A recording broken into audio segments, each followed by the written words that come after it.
Now recording. Now recording. Yeah. Oh, never gets old. It really doesn't. It's beautiful. We met Bruno Valentine. Yes. It turns out he's a big milk drinker. Yeah, huge milk fan. Yeah, that's all. That's all there is to know about him. He can disguise himself really good. That's about it. Vermintide Likes was a milk, funny name. good at I found it disguising. quite amusing. Yeah, Zen came up with that. Yes. Like a tide of vermin. It's quite silly. Also, Aspen turned into a tree. He did. Yep. He did do that. I think We had a Satsu battle. possibly had the most lines he's ever said. Yeah, maybe. In a session. You were doing a lot of expedition for Valentine because we needed to get the fictional character caught up on everything that had happened. Yeah. My new character Valentine called out of a box. He met the crew. He was like, "Oh, I was looking for Adric because he had like the same name that I came up with as like a joke 40 years ago. I'm the Rat King, by the way. That's my flute. Give it to me." So Satsu gave it to me. On the condition you Also- follow along with the group for a bit. Yeah, which I was going to do anyway because I wanted to learn more about Adric and also about you two. We fought some gnolls on the way to the monastery because we're going to the monastery now. Yeah.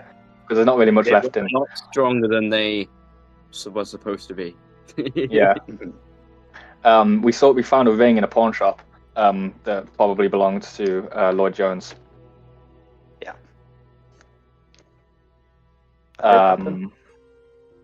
We went into the monastery, and the last thing that happened, it was like a giant stone block, and Sun Wukong was inside there. Yep. Just chilling out. Chilling out, yeah. Being an old man. Just being a guy. We just casually met God. No big deal. Yep. But anyway, Sun Wukong has just introduced himself as such. You're all standing in the temple. Tani, the Vanara that's been your tour guide thus far, is standing with you, and there's a bunch of Vanara jumping around and fighting and just being high on coke, basically. Why is it hard on coke? Wait. It's a random thing. In session 1, wasn't there? Didn't your dad establish that there's like a main drug on Terlisen Island that isn't coke? It's like ketamine or something. Oh yeah, Something like that. like opium. Yeah. Opium, yeah. There was an opium den. Yeah. Yes. Yes, yeah, I Very remember different drug. Yeah. Good job. Yeah, but then I was like, I don't want to buy opium. I'm interested in seaweed. Mhm. Oh, that all started. Mhm. Mhm. Anyway, So, Sun Wukong's just introduced himself, and at this point, I think the last thing that happened exactly was sort of he asked why he had visited in particular. I think that's up to Aspen to explain because he's the one who kind of led us there. We There's did the this reason. because we saw some of your people like ages ago, and they were like, "You should visit." And well, I like monkeys, so I was like, "Okay." And then I dragged these guys along with me to say hi. That's kind of it, really. Hi. Hi. Hello. Some people come here for big reasons, some people come here for small ones. It's fine. Well, you're here now. Feel free to look around, talk to anyone that you want to, ask any questions you might want to. I have a We're a question very for open you, place. Sun Wukong. I have a question for you. Fire away. Where is the original Wukong? If you are Sun Wukong. He never said he was Sun Wukong, he introduced himself as Wukong. Oh, did he? Yeah, but Okay. yeah, That was my bad for calling him that in the recap. don't worry about it. But I was just going to say, S-U-N, not S-O-N. Different spelling. I get it though, don't worry. Oh, like the thing outside? I'm the original. I'm the best. I see, like the thing in the sky. Yes, more like that. And his ancient brother, Moonglong. Big glowy ore. Yeah, that one. I'm interested in like the writing on the wall, so to speak. There's writing on the wall, isn't there? There is, yeah. Wukong's just going to say, if you're thinking about that, I don't really have any interest in it personally. It was just here when we got here. I have no clue what any of it means, and I don't really care to. But there's a man over there that's come here looking at it. I don't know his deal. He's weird. I see. I'm going to go over to this guy. Say, okay. Excuse me, sir. As you talk to this man, like you can see he's like literally just looking at one of the walls, and from behind you see it's a fairly tall man, probably like about the same size as Valentine, if not a bit taller. Very much not a Vanara. A very like straight posture. Sort of like white hair coming down in a bit of a ponytail in dreads, and like a big black coat on. Yes. I've got a very important question for you. Oh, and what would that be? What's your name? Okay. Interest me, are you? My name is Cygnus Skari. I am a Githzerai. Hang on. Cygnus? What's the last name? Skari. S-K-R-I. S-K-R-I. S-K-A-R-I, sorry. A-R-A-I, okay. Cygnus Skari. Swanson himself. Yes. Okay. Got his name. That's why I asked. Yep. Yes, I'm a Githzerai from somewhere that very much is not here. I have come here for multiple reasons. Some of which my own accord, some of which not. Hang on. You sound like fucking the King Gizzard song. Fucking yep. Anti-Yumi. Yeah. That is his voice. I was like, as soon as he started speaking, I was like, where the fuck have I heard him speak like this before? Yeah. Anyway, sorry, carry on. So I've come here for multiple reasons. I am a cyborg. What do you think said I am a Githzerai? First referencing that. Yes, I was exiled from where I used to be, but it may well have been the best option. I am now here, and I have to warn people of something. I have to warn you of a great threat to everything. It is a corruptive force, a force of chaos that has existed well before anything known. The name often given to it is Dagon. Well, Dagon. Most everyone that I've spoken to about this has promptly forgot it or just discredited it, so I don't think that you'll remember this for very long, but I'll continue anyway. I see, I'll make a little note in my little journal, in my little notebook, so I won't forget. Yeah. Good. The scholar's always welcome. Essentially, as I said, before most anything that we know to exist, there are primal forces that dictate the way things work. Not quite gods, but much above anything else. Dagon is a force of pure chaos and destruction. Its only goal is to mindlessly throw everything into disarray. And at the moment, it's getting some traction for the first time in quite a while.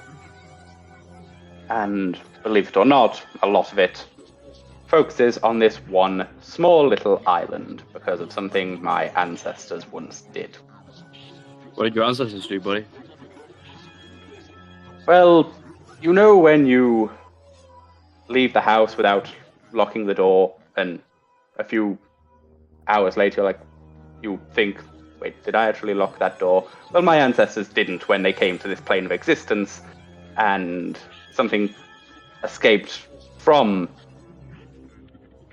where they were to here. Wow. They essentially let Dagon leak in.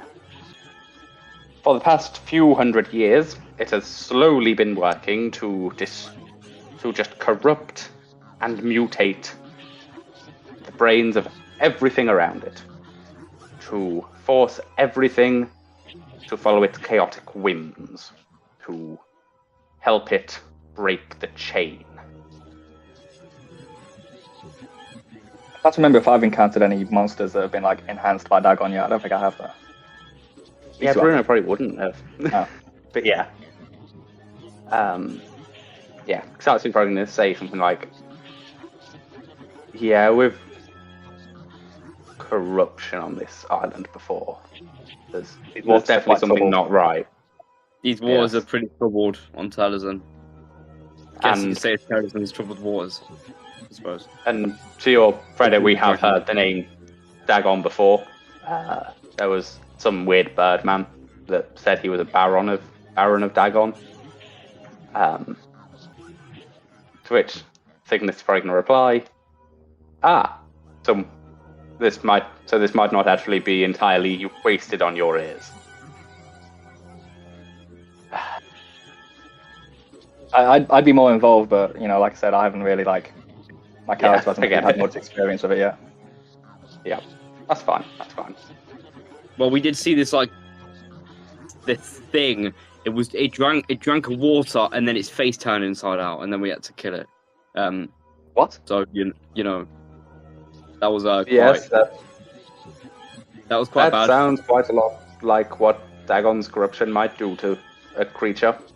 And we've also heard that the Lake of 1,000 Stars is where everything bad is. So, yeah. When you say Lake of 1,000 Stars, I'm just going to make him have a roll to see if he knows what that is. By the way, I wouldn't know this, but Adric was also nearly corrupted in the brain by Dagon, by a necklace. True. Yeah. One of us might want to mention that. He was nearly insane in the memory, insane in the brain. Yeah, with his intelligence stat being pretty high, I think he's probably got what the Lake of 1,000 Stars is. He's going to say, "Oh, is that giant pool of dark water?" Yes. Yep, that would be essentially where a lot of the corruption that Dagon is spreading is coming from. Okay, well, from what I know, that was once a completely normal lake, but now it has been turned into a spawning pool. Okay, well, since you have knowledge on this thing, this entity, is there any way we can block it out of our heads so that if we go there, we don't turn evil or whatever? I don't know. That can happen.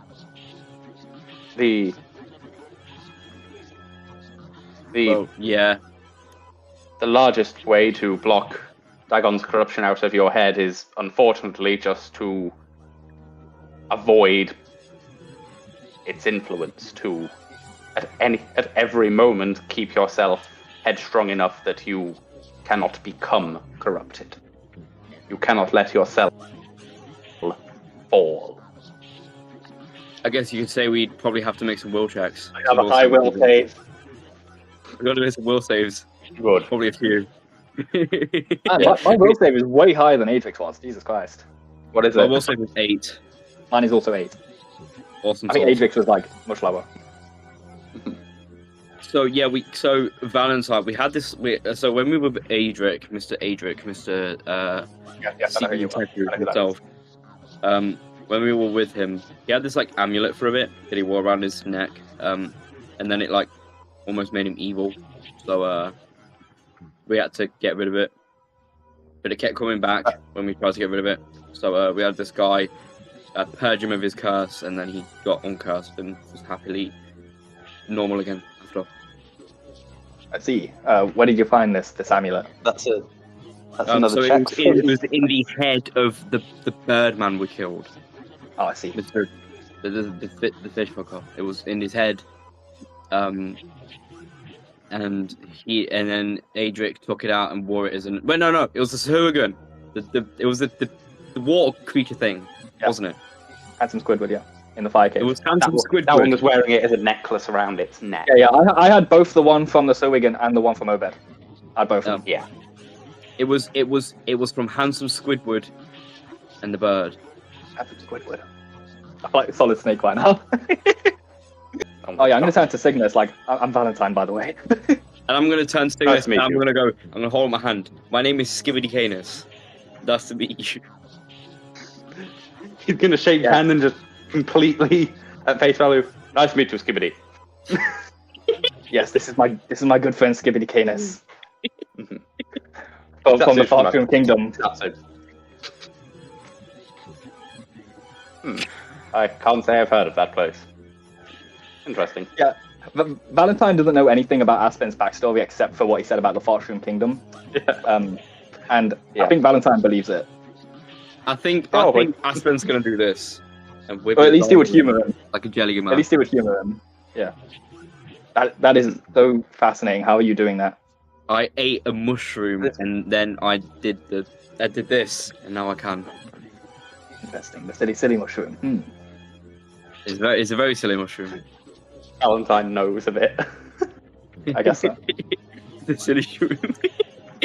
I read about that in a book many moons ago. Yeah. I do a thumbs up, but my hand grows to be like woof. Thumbs up. You know what? I'm going to do the same thing. Could I do that with my disguise? Could I make my hand look bigger? You could probably make it look a bit bigger, yeah, for sure. Okay, I'll do a slightly bigger thumbs up. Not bigger than yours, slightly bigger than my normal thumbs up. Oh my god. Wasn't Bruno Valentine supposed to be serious? So I've said he's more serious than Adric. He's less serious than Kisatsu. That's where he falls. Ah, yeah. I see. He's a bit of a trickster. He loves to lie to people. He thinks it's really funny.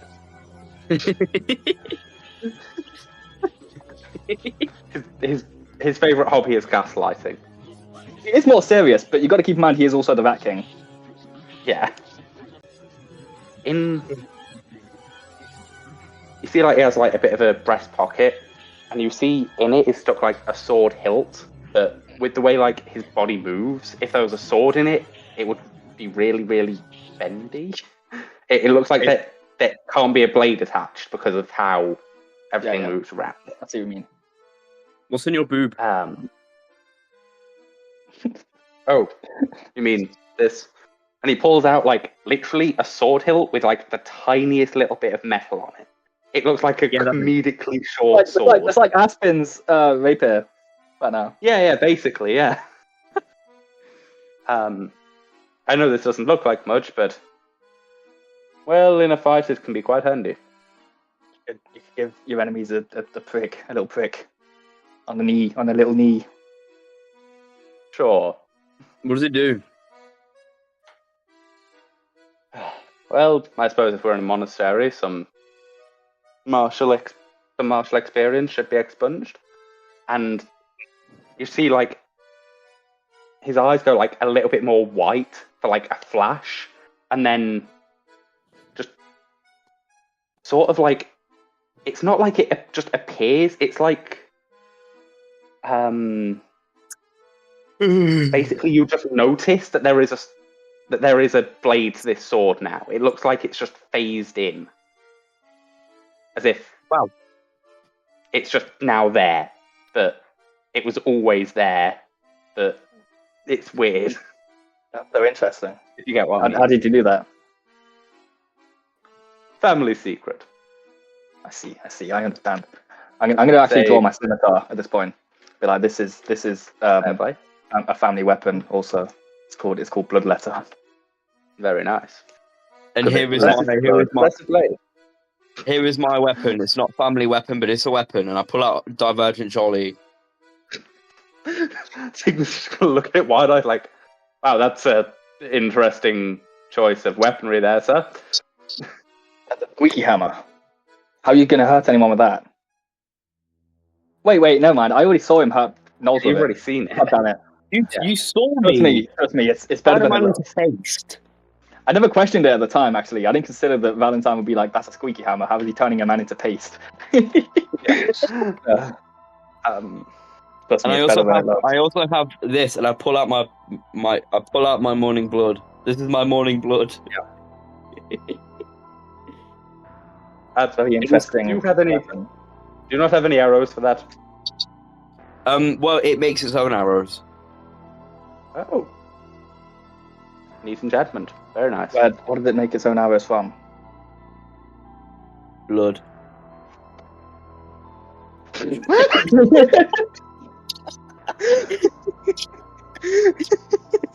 Oh my god.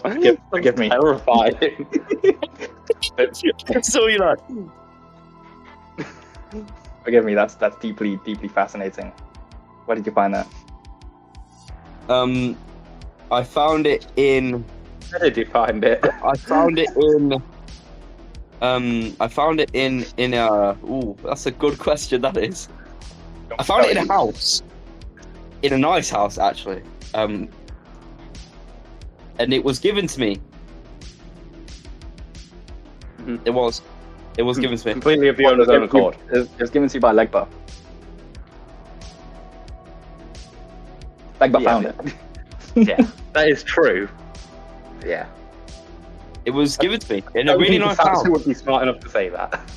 Right. Yeah, it was just it was a reward for doing something. Yes. What did you do to get such a reward as that? What could you have possibly done? I saved a forest. That's what I did. Can I sense motive? Sure. Against his bluff, I suppose, right? Yeah. Well, I mean, I did try to save a forest. I was about to say, it isn't 1-to-1 against bluff. I wouldn't say that it has to be like... I'd say diplomacy. I'd say diplomacy. Yeah. To be honest, I forgot that... I'm letting you get away with a +2 when I've got a +15 that I can use against you. Yeah, I'll say you can use diplomacy. I forgot that we were technically saving a forest, by the way. I thought that was a complete lie. I got a 22 in sense motive. Overall. Oh wait, I 22? Hold on. Hold on. That means he must roll a 7 or higher. I'm sorry. 27. Yep. I see how noble. I suppose with a name such as yours, it only makes sense that you'd be doing such a thing. Aspen.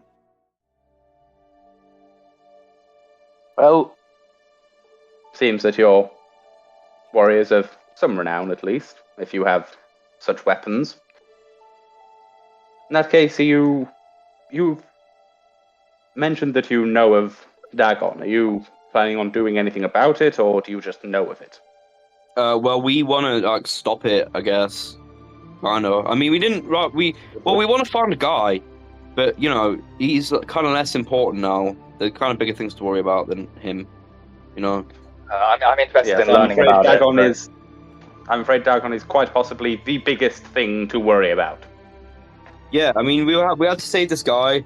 I think his name was Lloyd David Jamie Jimmy John Jones or something. Lloyd James David William Jones. Lloyd James David John Jimmy Valentine say it in Billy Jones. That guy. While Aspen's doing that. We came here to save him, but then all these waters were pretty troubled, so we had to save thousands of troubled waters, I suppose. I came here for reasons of my own, and then learned about the troubles of Dagon, and I'm interested in learning more. And if that comes with having to stop it, then I guess that's what we're gonna do. Yes, well, I would say that simply learning about Dagon and not stopping it is one of the dumbest things someone could do. So I'm glad that you are planning on following. I like to think I'm a smart man. I'm a smartish man. I've always Most people do. They do call him Smarty Valentine. They do call me that all the time. They called me that back in college. Because I got good grades. Yes. So, the way that I had planned to do this, or the plans that I had, were basically to just go to the portal that was left open and try to shut it. It probably wouldn't work that well, but it would slow it down, and, well, I don't have anything better to be doing. Yes. For multiple reasons, my life is somewhat forfeit at the moment, so if I can do anything to stop Dagon, it is better than anything else I could be doing. So, well, we should probably close that portal then, I think. Yes, with your aid, it sounds like you said something about a Baron of Dagon. I haven't heard the term before, but it would not surprise me if Dagon is trying to make a religion out of himself. Or itself, I should say, sorry. Itself. I have a bit of experience in that, apparently. Yeah. I've learned. Interesting. I believe that if we truly want to slow Dagon down as much as possible, our best bet would be to destroy all of its influence at each point. Otherwise, it could just regrow. Oh, sorry, actually, I think that. Sorry, genuine question for Cygnus. Have you heard of the religion of Sea Green Teku? Because those two hooligans did go out and talk about it. I do not. Actually, no, I'm gonna make a D100 roll to see. Okay. I'm not asking this as a joke. General. He would genuinely want to know this. Mm-hmm. This is part of the reason he came here. General universe roll. Universe roll. Oh, yes, I believe two disgusting-looking creatures were speaking about that before I chopped their heads off. I'm very sorry if they were beholden to you in some way, but, well, they very much looked like they were corrupted in some way, so I did not want to leave them running around screaming their heads off about some god. I see, disgusting looking somewhat reckless. You don't just kill a disgusting looking person you see, do you? Well, no, it wasn't just because they were ugly. It was because they had features of fish and bulging eyes, fins, gills, but not in a way that made them look like fish people, more like people that had been malformed into fish. That's the Obed Marsh curse, baby. I see. Yes, the sea, due to its chaotic nature, is a very, very good vessel for Dagon. When I was in Barsmore, I may have seen body parts littering the town that may have had some features like that. Barsmore. Maybe I should take a stop by there at some point then. Thank you. That's valuable information. To the east. Understood. Yeah, I know that. It's more to the south, but it's like south of here. Yeah, it's on the east of the island. South of here. Yeah. Yes, I shall investigate that when I can. Yes, I agree. First, though, the reason I'm here because of these writings. Ah, yes, the writings. The writings on the wall are the pictures. Did they come with pictures? Yes. There are some pictures on there as well. And Cygnus is going to say, it's so hard not to say redacted now. Cygnus is going to say, yes, these were left by the aforementioned ancestors that left the door open. This was supposed to be a small excursion into the material plane, Theia, to try and find just to try and basically give it a checkup, diagnose any corruption that might be spreading or anything like that. Of course, their trip only made things worse. But I digress. Despite them being the ramblings of morons, there is some useful information here about our past, the past of the Getzeri, which has made me question things even more than I already had been. You see, the Getzeri have long been enemies of Dagon. It has been our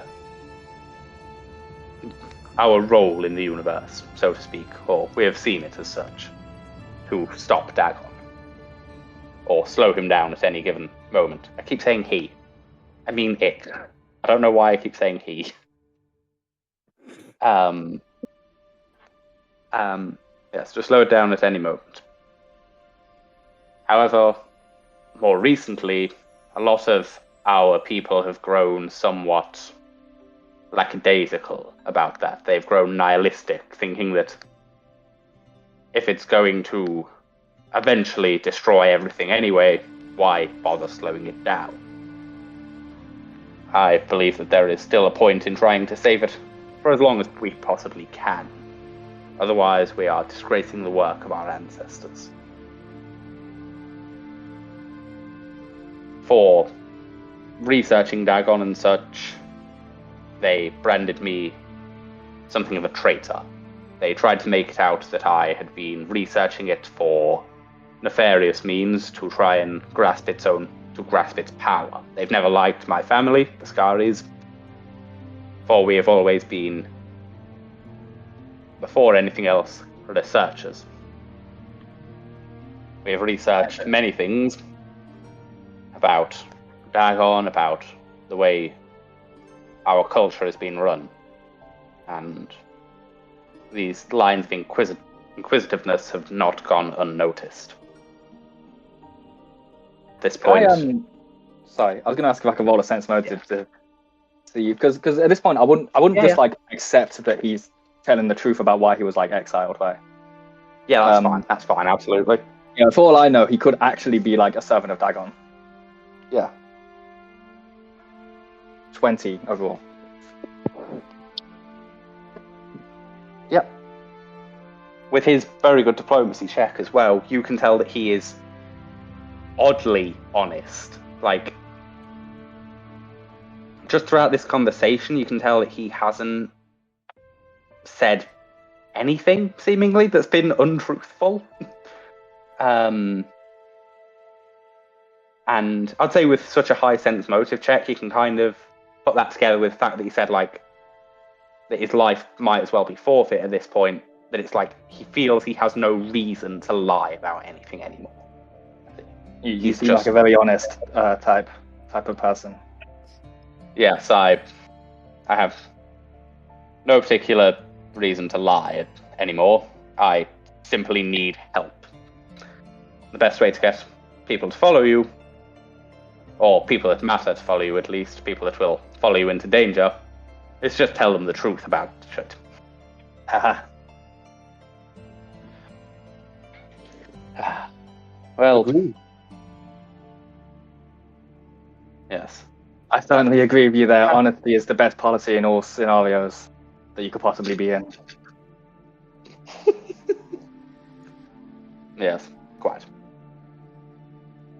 So, just for some context, how much do you... Finger than a lizard wizard! Sorry.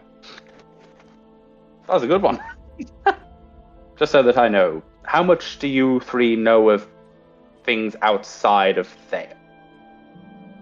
Outside of Theia?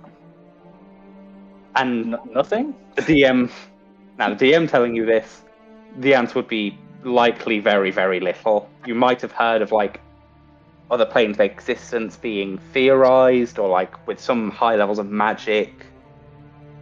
Other planes might be able to be reached, but you wouldn't know anything about them. It seems evident that planes outside of Theia must exist, but I wouldn't know much about what's in them. I know loads. about things outside of Theia. Oh, enlighten me. Well, there are things outside of Theia, like other dimensions even, and planes of existence that you can probably go to, I think. Quite, yes. Yeah. He's going to roll a sense motive check. I think Gizzard having the Hantai Yumi voice. It wouldn't surprise me if he did that. Yeah. He rolls a total of 25. Do a bluff check.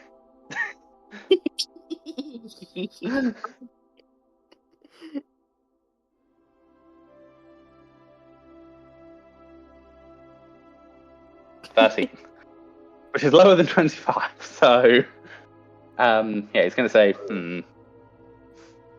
well, as I'm sure you know in that case, and he makes it very obvious that he knows that you're lying. I was testing you, actually. Just now. Everything that exists in a vast cosmic sea. In a what? The astral sea. Vast cosmic sea. I see. Like called the what sea? Called the astral sea. Okay. All existence swims within it, and its boundaries are infinite. Or, at the very least, no one's found the edges before. The sea is generally the place that most outside entities reside within, things that are more ethereal. The gods are said to reside there, as well as Dagon and the other primordial forces. Within this sea, there floats, well, the most accepted version of what it is a great chain. Of being, you might say. Yeah. Yes, called the Great... As you say that, it's like, yes, the Great Chain of Being. See, Aspen said that? Well, I don't know if Aspen actually said that, but... No. Aspen would not canonically know that, but it is actually called the Great Chain of Being. The Great Chain of Being is made up of many links that form all of known existence. There are approximately... I need to look at my notes on this. There are approximately 26 links to this chain of many different planes encompassing many different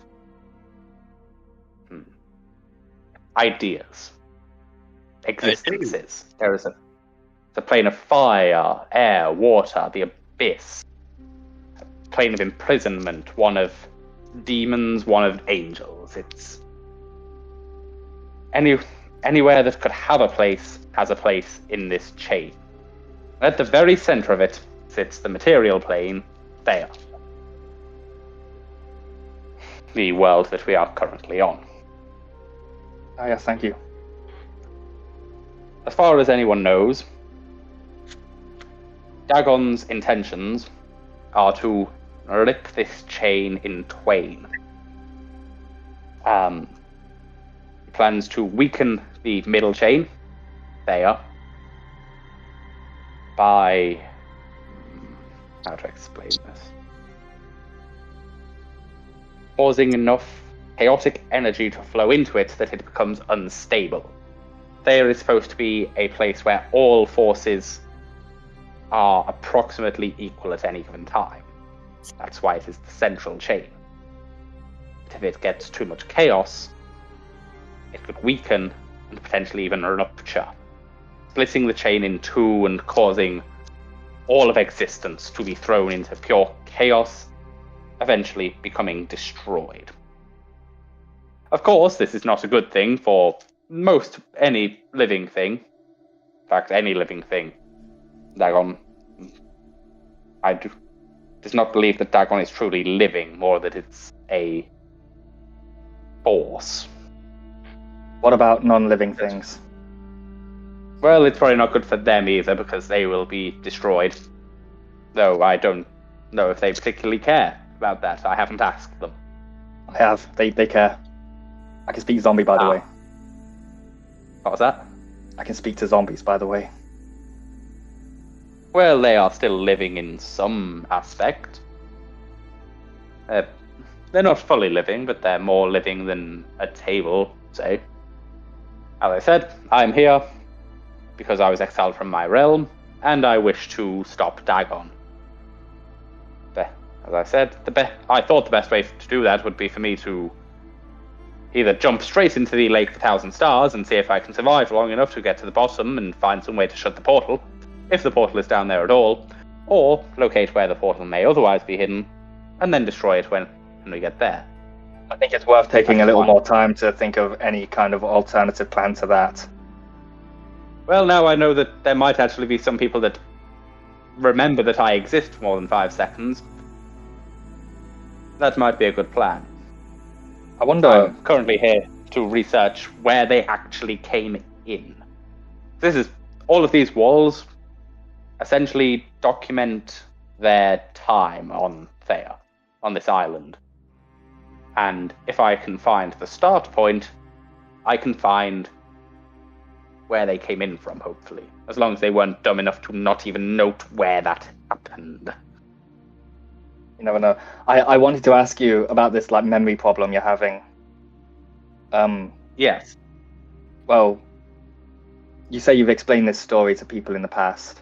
Have they been forgetting just the story specifically, or have they been forgetting about you altogether? It seems somewhat dependent from person to person. Some are quick to forget than others. Wukong over there at least remembers that I exist and remembers that I've said things. He might even remember everything I've said, but I just don't know if he cares or not. Other Vanara I've told have literally, as I've been talking to them, walked away because they have forgot that I am talking to them. What makes you think that we'll be any different? Because you seem to actually know something about Dagon. I see. I know very little compared to these. Dagon has... Well, you have remembered the name at least. Dagon has... Who? A... I'm just pulling your leg, Cygnus. As he said that, he looked at you with just contempt in his eyes of oh, for fuck, I've just wasted even more time. I'm just pulling your leg, you're talking about Dagon. Oh, very droll. Anyway, but yes, Dagon has a power to corrupt minds. Part of the way that he spreads its influence.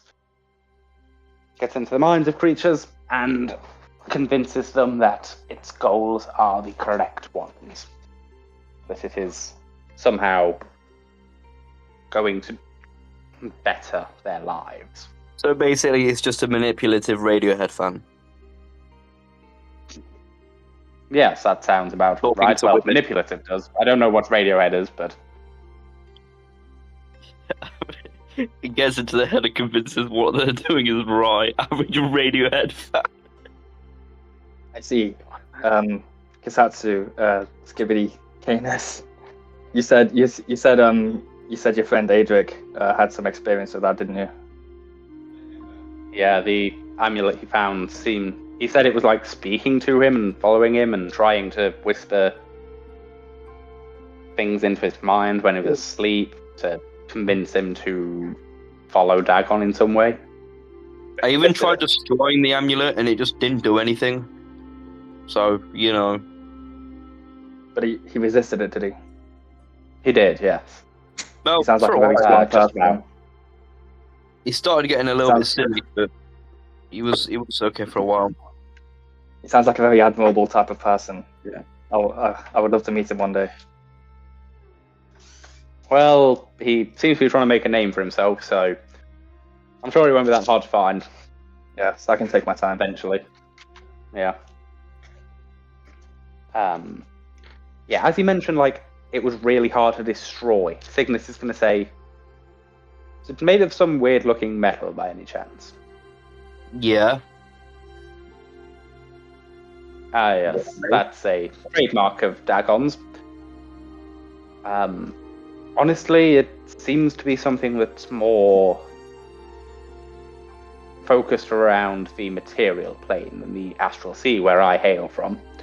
So I'm not quite sure what it is exactly, but I know that it bears a corruptive and powerful force to it. From what I can tell, creatures that come into contact with it come into contact with Dagon, and through it, they can channel its power. Well, I would like That's to be as the far as first I know, to name but- the metal Yes. if it hasn't been named. I'm calling it unobtainium. Well, go ahead. Unobtainium. Is that from Avatar? Yeah. It seems quite obtainable, from what I've heard. Yes. Okay, It obtainium. actively wants to be obtained. That's what I Obtainium. suppose. What about Obtainium. How about Dagonium? That just That sounds would like also it's from the place where Dagon lives. Ah, I'm It might be. Dagonium. How about Brunonium? Brunonium. What if it was called? I don't think you want those connections with your name. No, that's not my name. I never told you my name. Oh, I never true, told you actually, my yeah, first sorry. name. Oh, yeah. Yep. Why Brunonium? It's the name of some guy who I don't like. Oh,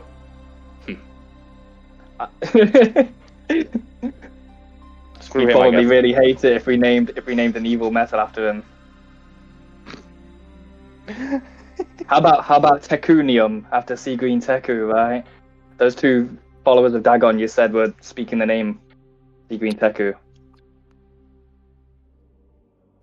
See, this is why I've had trouble naming it myself. There's just too many things that fit. What if we called it Splooge? Let's not call it Splooge. Why? That would be a rather interesting name for it. Rather unserious. No, I don't think it touch deserves the more Splooge. It'll reverence get than to that. you. The Splooge will get in your head. You know. Perhaps the key to defeating Dagon is an idea, isn't it? It's a corruptive, fearful influence. Perhaps the key to defeating this influence is to remove all sense of fear and to stop taking it seriously entirely. And calling his corruptive metal Splooge may go a long way in that path. I understand the sentiment, but I don't believe that's the case. I think that's just going to make it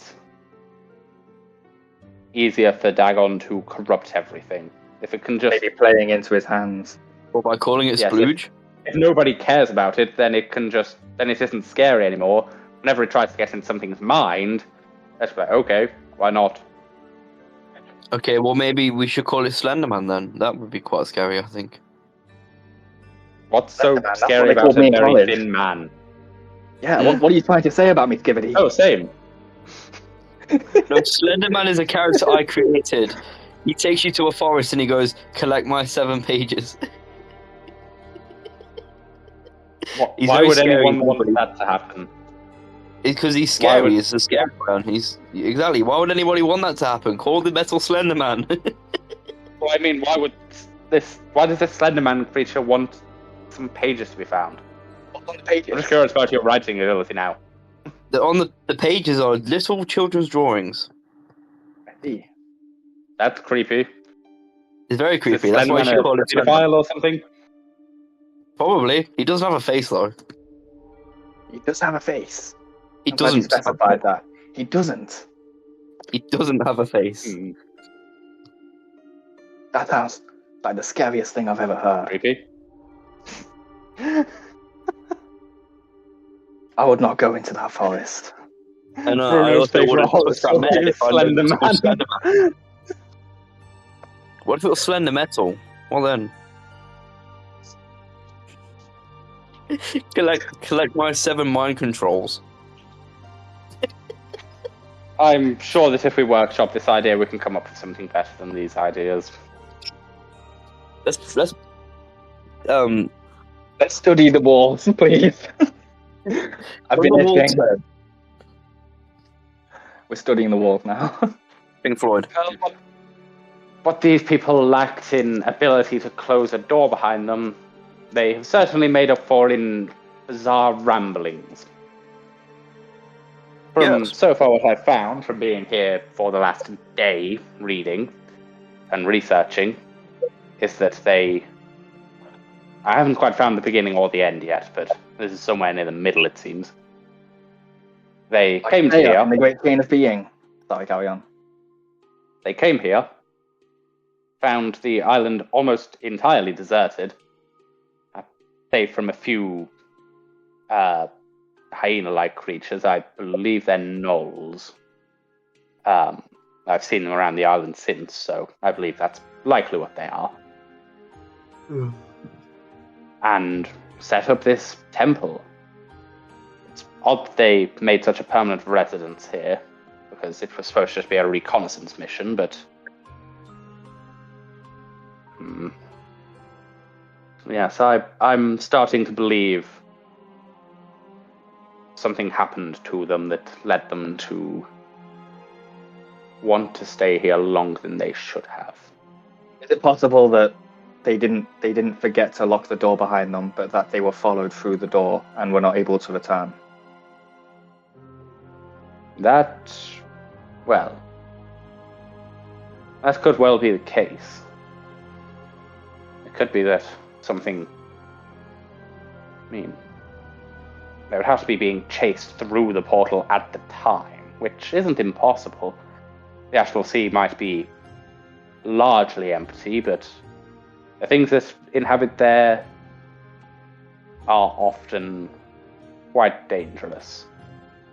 The only reason that us Githzerai have lived there for so long is because we're a group. We form tight-knit communities. If we hadn't, we would have all been wiped out millennia ago. I see. This is interesting. Yes. Human beings. Yes, exactly that. I'll keep researching this for a while. It's going to take me quite a while, though, so if you three said you had something else to be doing as well, some other reason you were on this island, I'd recommend potentially doing more with that, or maybe even trying to quell Dagon's influence even more or something. Well, I take a few days to decipher some of these texts. I see. When we return here, would you like to join our tightly knit community? I've just Absolutely, met these people. Yeah. He doesn't know that. I would definitely like to join on in your venture. Kitatsu and Skibidi here, I've known these for 10 years. We've been childhood best friends. I've known him for a day. That's like... Kazu isn't going to bother trying to take a side in this. We've known him for a day. I'm just going to roll a sense motive check. That's a 18 in total. That's an 18 against my 19. Whoa. Close. Yeah, he doesn't really know who to believe, but he's like, well, either way, you seem to be helping each other along. If I could be a part of that help, I would greatly appreciate it. Yes, yeah. Sorry. I can see you're all somewhat injured at the moment. Yes, I got grabbed by a gnoll. He grabbed my waist. Yes, He grabbed my little waist. They're tricky buggers. Yeah. I'd recommend just tell Wukong over there. He's very, very... He has a lot of hospitality towards newcomers, as I found out myself. He'll put you up for the night, for sure. I see. I reached into my pocket for a party popper, but it's not there. Still not there. Damn. Okay. Thank you for telling us all this. Sorry, Cygnus. I'm going to reach out my hand down. I'm going to shake hands with him. Right, all right. Yeah, he's going to grab it and, like...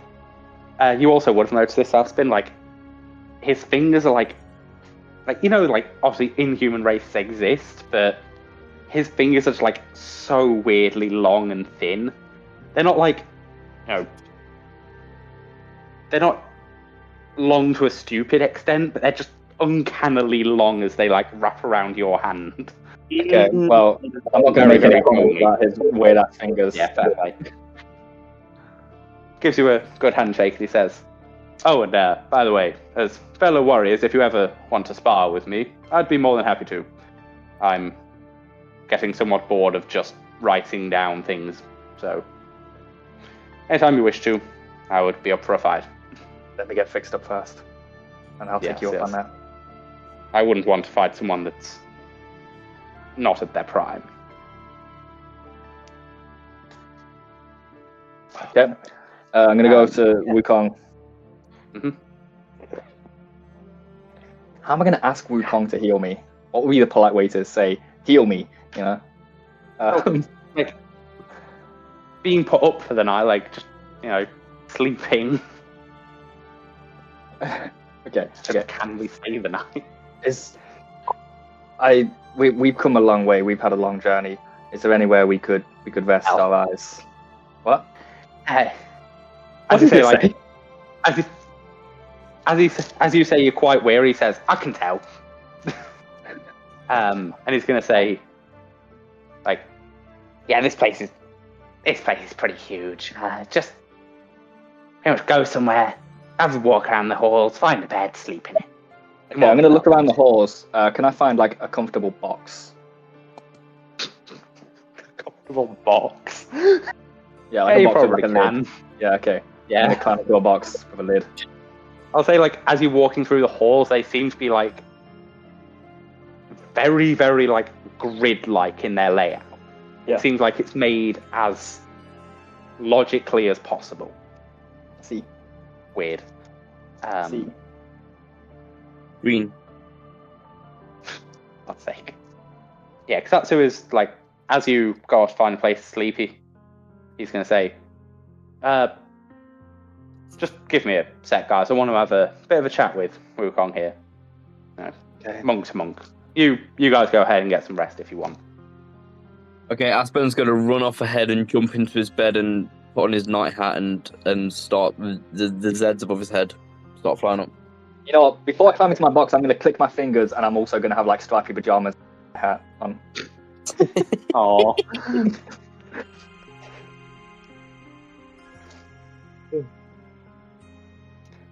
Okay, yeah. So, you two go to sleep, and Satsu assumedly goes to sleep at some point. Time passes. You wake up in the morning. Yeah, I'd say, Aspen, you probably found like a bed fairly close to where Valentine ended up sleeping in his box. Mm-hmm. So, as you walk out of the door, you can probably meet back up with him. Hello, Satsu Boxman. doesn't show up immediately. Boxy the pirate, as they might say. Interesting. That's what they called me in college. Well, in college, they actually called me. They actually did call me Skibbity Canis, Skibbity Riz Canis, actually. Interesting. What did you study? And where? I studied the field of silly. I studied the field of silly. Interesting. That must be one of those new courses. Hmm? That must be one of those new courses. They didn't teach that back when I was in. How old is that Those spend, new by the way? Is it courses, like his gender 40s or studies. 50s? Or something? Aspen is 39, I believe. Okay. Yes. Yes. How old are you, Mr. Valentine? What's the word? How forward? How forward are you? I'm only asking your age. If I recall correctly, I'm around 52. Yes. If I recall correctly. I'm gonna sense motive on that one, buddy. I'm hard to raising keep my track of. eyebrow meticulously at you. Yeah. When you're on the road as much as I am, it's hard to keep track of the days. You understand? Anyway. Get ready for the stupidly high rolls. I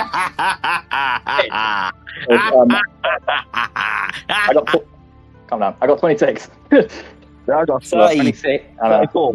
Yeah. Compared with 34. 26 versus 34. Aspen, you can tell he's not being entirely truthful about his age. Why are you lying to me? In all honesty, I can't quite remember my age. It's been a long time since I've seen a calendar. I've travelled a lot, you understand? Okay. I don't see the sun often. We discussed this. Yes, we did. Anyway, what were we talking about? College? Yeah, right. Where did you study, Aspen? What did you study at college, buddy? I studied history, and I studied theatre. I studied Hamlet. I wrote my thesis on Hamlet. I see. So you studied Hamlet and also what was it again? Sorry. History of the country of Abassin. Abassin? Yes. Abassin? To the west. Abassin, yes. So, as in the West Abassin Company, you may have heard of it. Oh, yes, I heard it's a neighbouring country to Amalakom. Excuse me? Aspen, you would know that. I heard Ambassing is a neighbouring country to Ambalacom. I didn't say Ambassin. I said Abassin. You may have heard of the West Abassin Company, the merchant company. The merchant company? Aspen would have heard of this. Abassin would be a place that's known, and it's somewhat equivalent to modern-day India.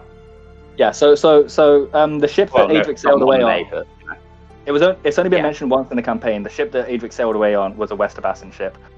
Zen kept saying East India Company by accident, but he meant West Abassin Company. Yeah, it's West Abassin, because I'm not creative. Abassin? You're from Abassin? I don't even know her. What?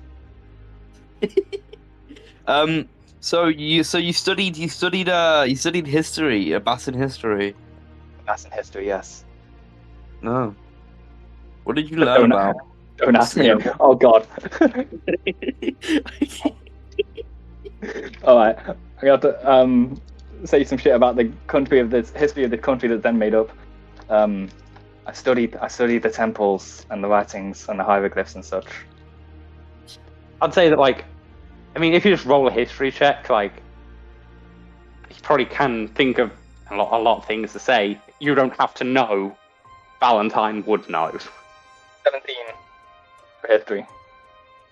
Yeah, you give I'll tell you some interesting facts about Abassin, about ancient Abassin. Mm-hmm. And about Hamlet as well, which I actually don't know anything about in real life. I don't know a single thing about Hamlet. Wow, these are some really interesting facts, Valentine. Can I call you Bruzy by any chance? Who? Bruzy. Can I call you Bruzy? Bruzy? Can I call you Bruce? Bruce. You can call me Bruce if you like. You can call me Bruce. I'm going to call you Bruce. I think that's a cool name. You can do that. It's not my name. You can call me that, though. In fact, it probably is for the best that my real name remains. So yes, if you could do that. And you can call me Very Cool Canis, if you wish. If you so wish. Okay, Very Cool Canis. He will allow you to. You know what? Ever since I met you, I wanted to call you Very Cool Canis, but I couldn't work up the nerve to ask you if I could. I might call you Brazza at one point, just saying. Bazza. No, Bazza. Bazza. I'd say Bazza, like the loose scriptures. Like the loose scriptures of Brazza. No, Bazza, my friend. I might call you Bazza. Bazza. Like Barry. Bazza Valentine, you know? See, that was the name of my great-grandfather. They called him Bazza in the pubs. They called him Bazza in the pubs? In the taverns, that is. He would walk into the tavern, and they would all say, Bazza. Bazza in the pub, Bazza in the sheets. Bazza in the sheets. Well, fun fact, they actually also called my grandfather Kazar, you know? Kazar in the pub. They called him Kazar in the pubs. Kazar Canis. No. Like no. After his last name, because they called him Canis. They just called him Canis. They called him Kazar. Canis. That sounds like Cain, which is a very cool name. I think Cain's a rubbish name, and Canis is just better. My finger is itching at the hilt of my bloodletter right now. You don't quite know why. Anyway, I'm gonna find Cygnus. Yeah. I'm gonna go back down. I was also about to say, like, as you like talking about this, eventually you do hear like a big thud from the main room.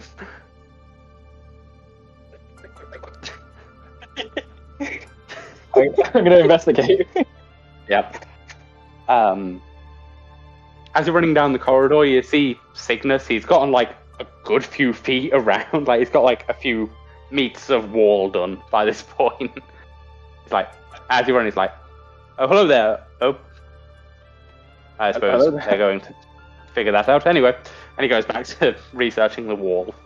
As you run towards the main room that you heard the loud bang from, you see Kasatsu on the floor in front of Wukong. He looks like he's just been laid out. Okay.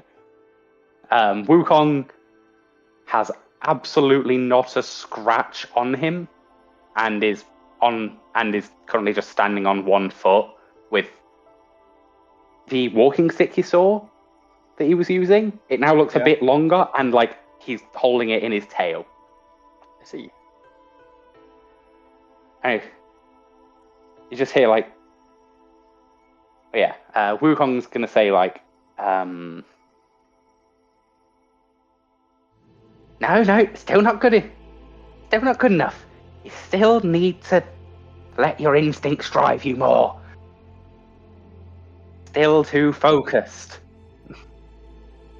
Kasatsu's gonna say, if I just let my instincts drive me, then all of my training that I've done so far is completely useless.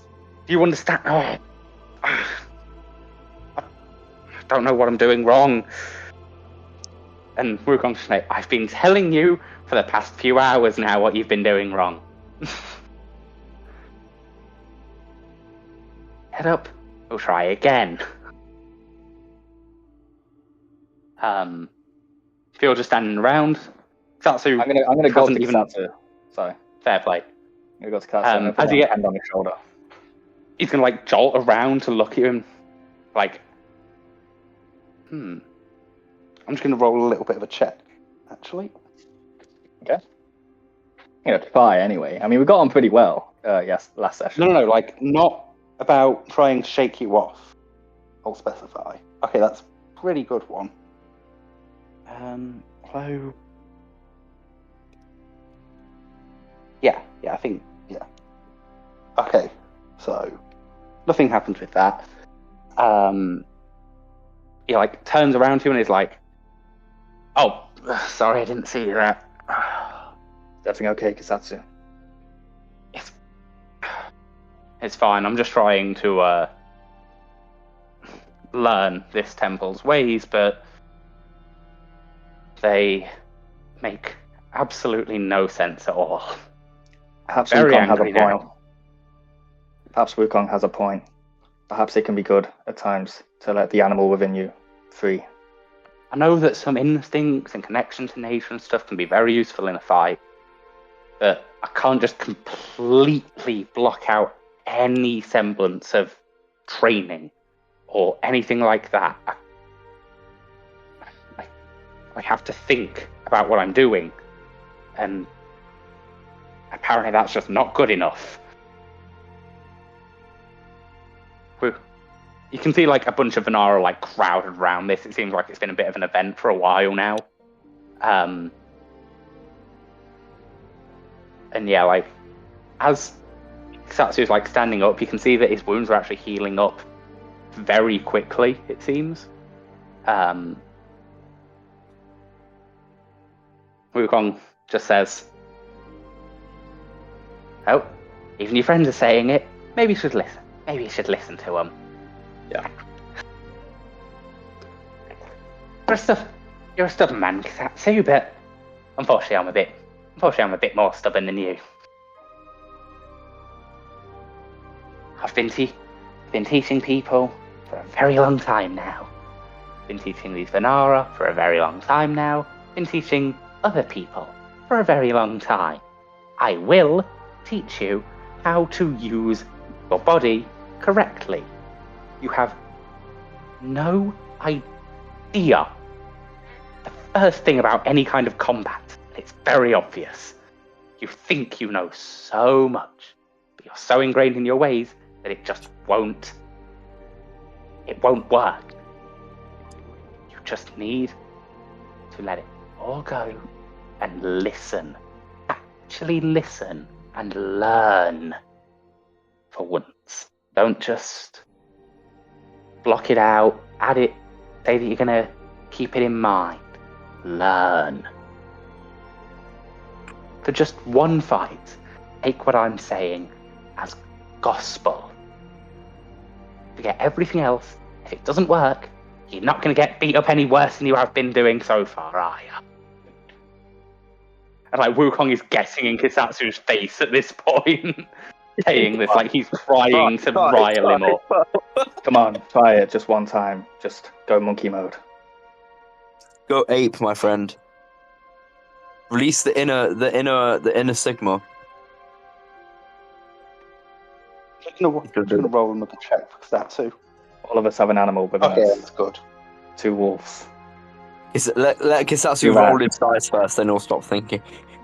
Yeah. Some have 2 wolves, I have 5 to Okay. 15 rats. He kind of looks over at Valentine in particular, and he says, like, I can tell you're a man of secrets. Suppose that there's no reason to hide any of my own. God, what am I doing? And he's going to go hybrid fox form for the first time in front of Valentine. And for the first time in front of all of these Venara. And you hear like a clamour just rise up. Everyone's going, Valentine. what? He calls this freaky mode. I see. Valentine doesn't say anything, but like upon seeing this, he has this like the biggest like smile on his face. Because like, Fair play, yeah. cause, like when he was telling Kisatsu to let the animal out, this wasn't exactly what he meant, but he's pleased anyway. Yeah. He's pleased that what he said has fit this well. Yeah. Satsu's also at this point just going to say to Wukong, like, suppose you're right. There's no point in trying anymore. And he's literally just going to, like, he's going to, like, grab the quarterstaff off his back, throw it to the side, the pistol, unholster it, like, just throw all of his weapons to the wayside. Oh, he had a gun. And he's just, and then he's going to, like, bring out the longer claws that you can summon now. And he's going to say, try again, shall we? Oh. So, Satsu now standing, his claws out, and his usual hunched posture when he's in hybrid fox form. Wukong is still just, he's like sort of standing on one foot with his staff in his tail, and he's kind of like leaning back against his staff, using it to support his body weight. And I'm going to a very impromptu combat between them. Like, not impromptu, but like a very, you know, not detailed combat between them, because if I just did a full thing between them, it might be a bit tedious for you guys. So, Wukong rolls that for initiative. Actually, no, he's just going to go second anyway. He doesn't need to roll initiative. He's not going to make the first move. Kisatsu gets a nat 20 for initiative. That's a good start for him. Can I just decide that Kisatsu wins? That's a nat 20. It's a nat 20 on initiative. Like, as said, Wukong, even if Kisatsu had a roll of 1, Wukong is not moving first here. Yeah. Doesn't plan to. So yeah, Kisatsu is just going to run straight head on towards. What are you doing? I'm leaning in for a closer look. Okay. Yeah, he's going to run straight up to Wukong. and try to do a trip attack on him, because he's just got a thing to improve his trips. And he's going to miss, at which point Wukong is not going to roll anything, and as Ksatsu goes to sweep the leg, you see Wukong's staff just basically spring him up into the air by just lengthening itself so fast, and he's just gonna fall down and just elbow drop Ksatsu straight in the head. Jeez Louise. You can see Jeez Louise. You can see as he's getting towards Ksatsu, he sort of lessens the force, but Ksatsu's still is very dazed by it. He's almost staggering. So Wukong though is going to say, "Much better approach than before. What I mean, don't think. Don't even hear what I'm saying." Yeah, Ksatsu is now going to, now that he's right next to him, he's going to try a flurry of blows, and he's going to try another trip attack as well with this. That's a 17 and an 18 for the rolls, plus a bit.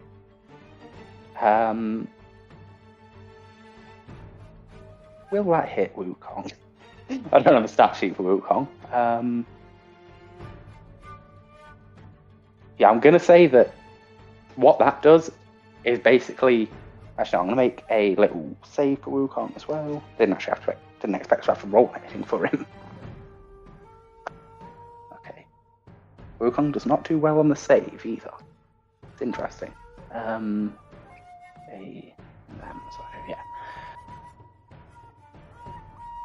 Yeah, I'm going to say that Ksatsu manages to, actually...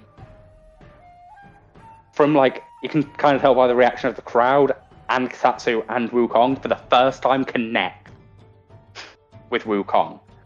Only with one of the attacks. And you can sort of tell that Wukong is purposefully doing this. Yeah. But he sort of goes down to the ground, with the sweep that Ksatsu's done from behind his back, sweeps around. Wukong's behind him, sweeps around, try and trip him over, and it works for the first time. Wukong goes to the ground and sort of puts on an act to be "Ooh, good one." Ooh, that hurt. Ooh, yeah. Monkey.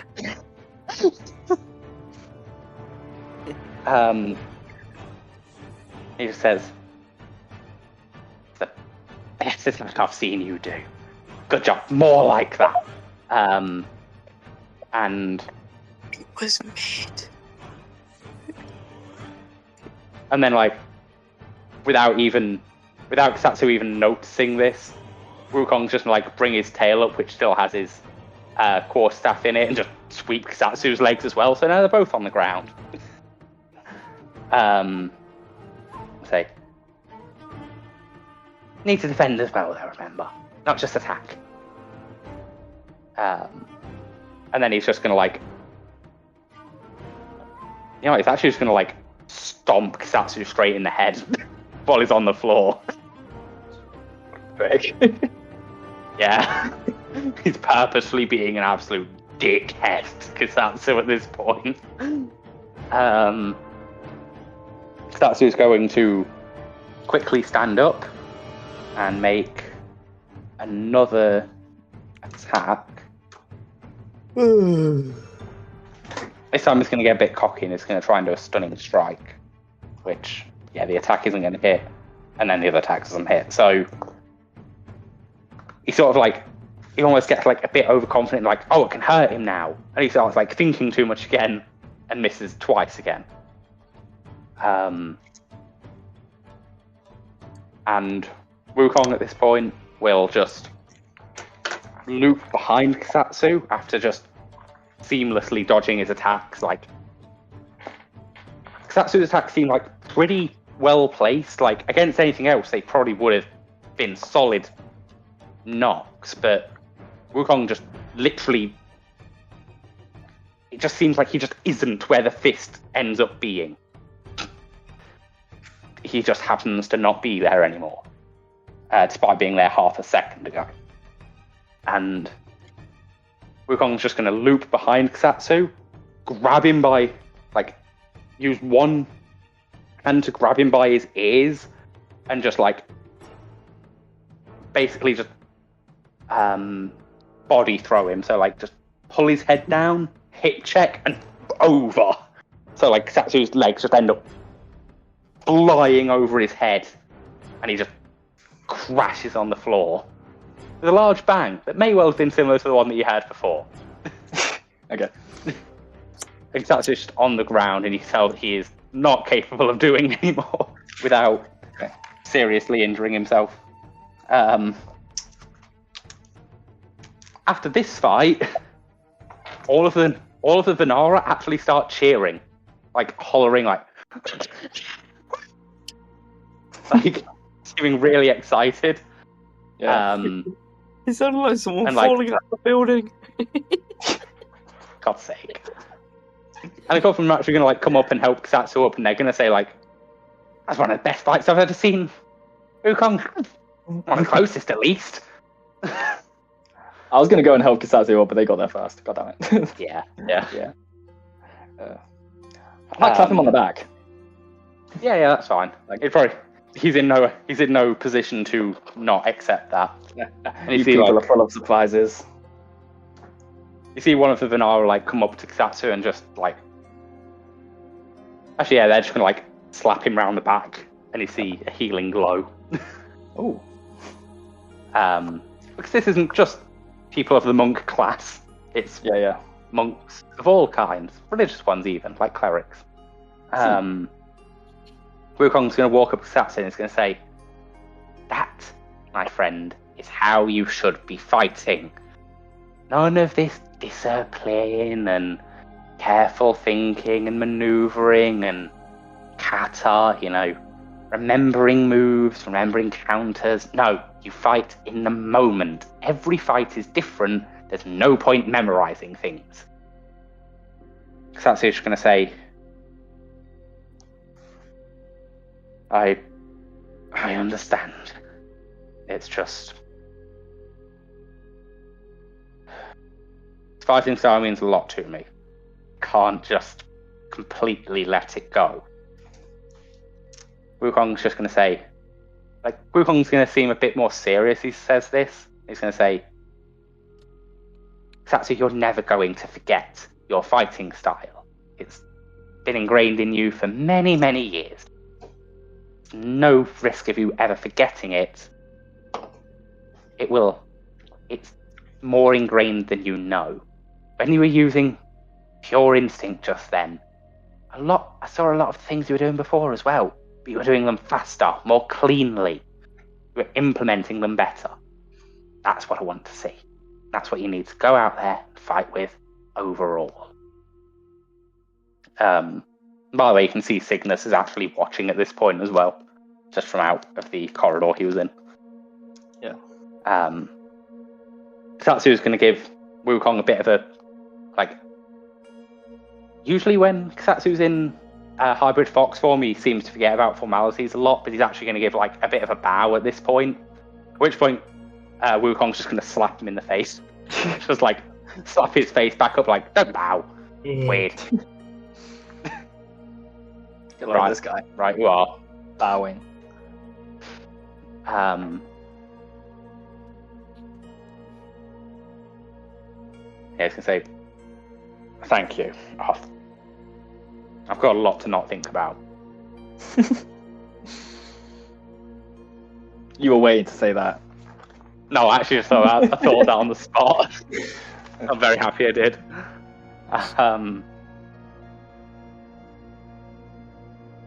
But yeah, that's his little training montage. So,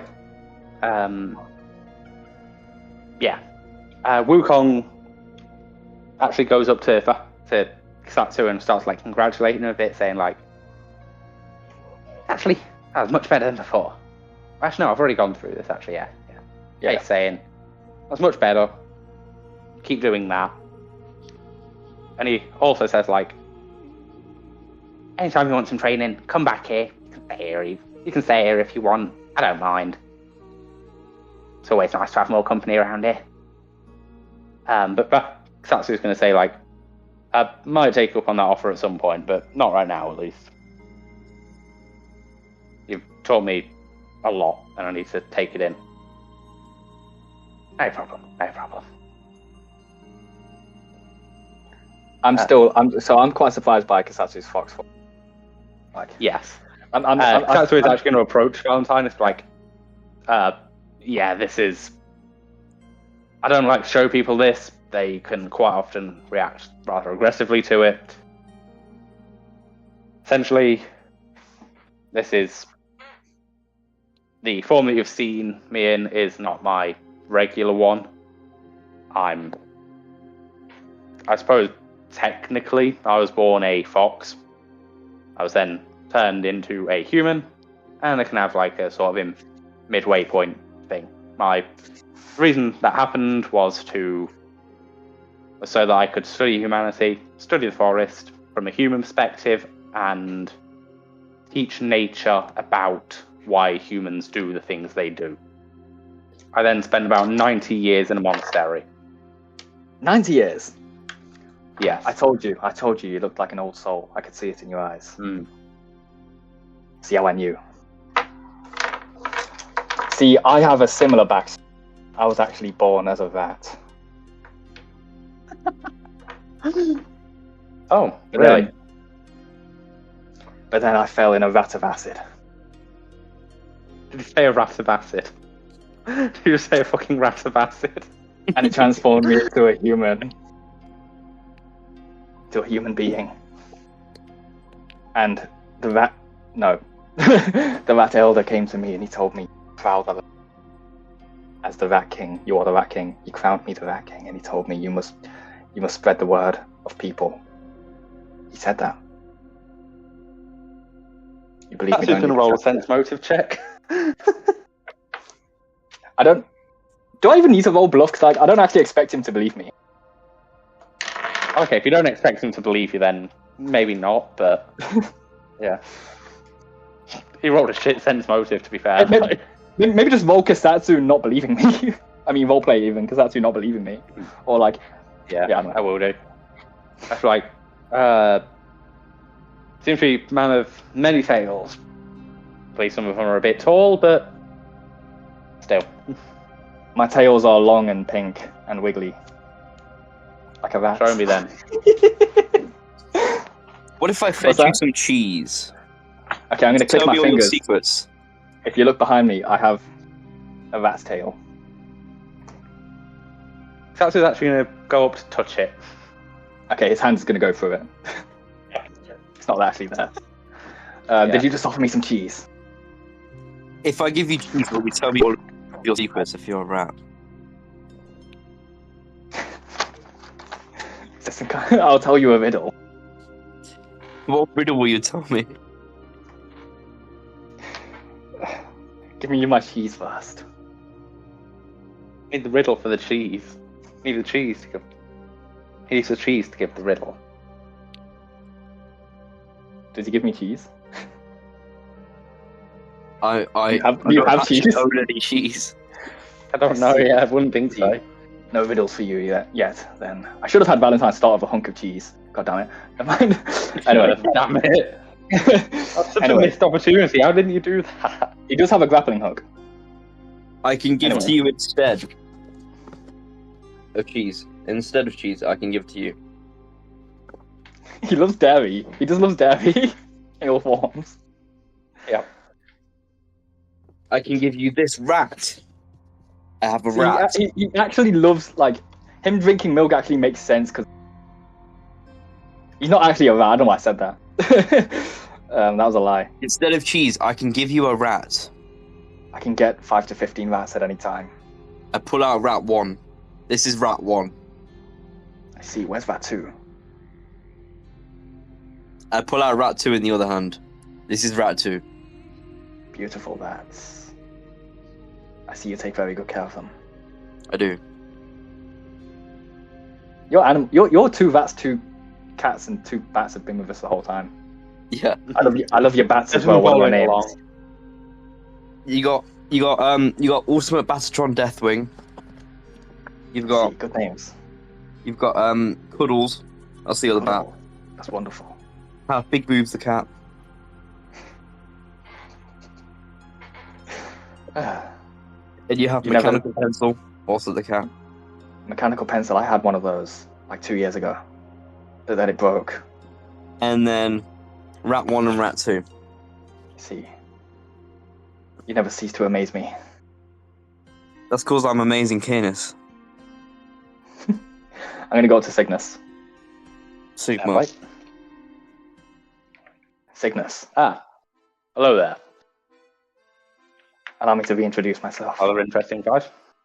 Yes. Go ahead. I'm Valentine. The Rat King. Valentine. How does one acquire such a title? Through many years of strict training and goodwill. You need to have many friends. Is this a title that is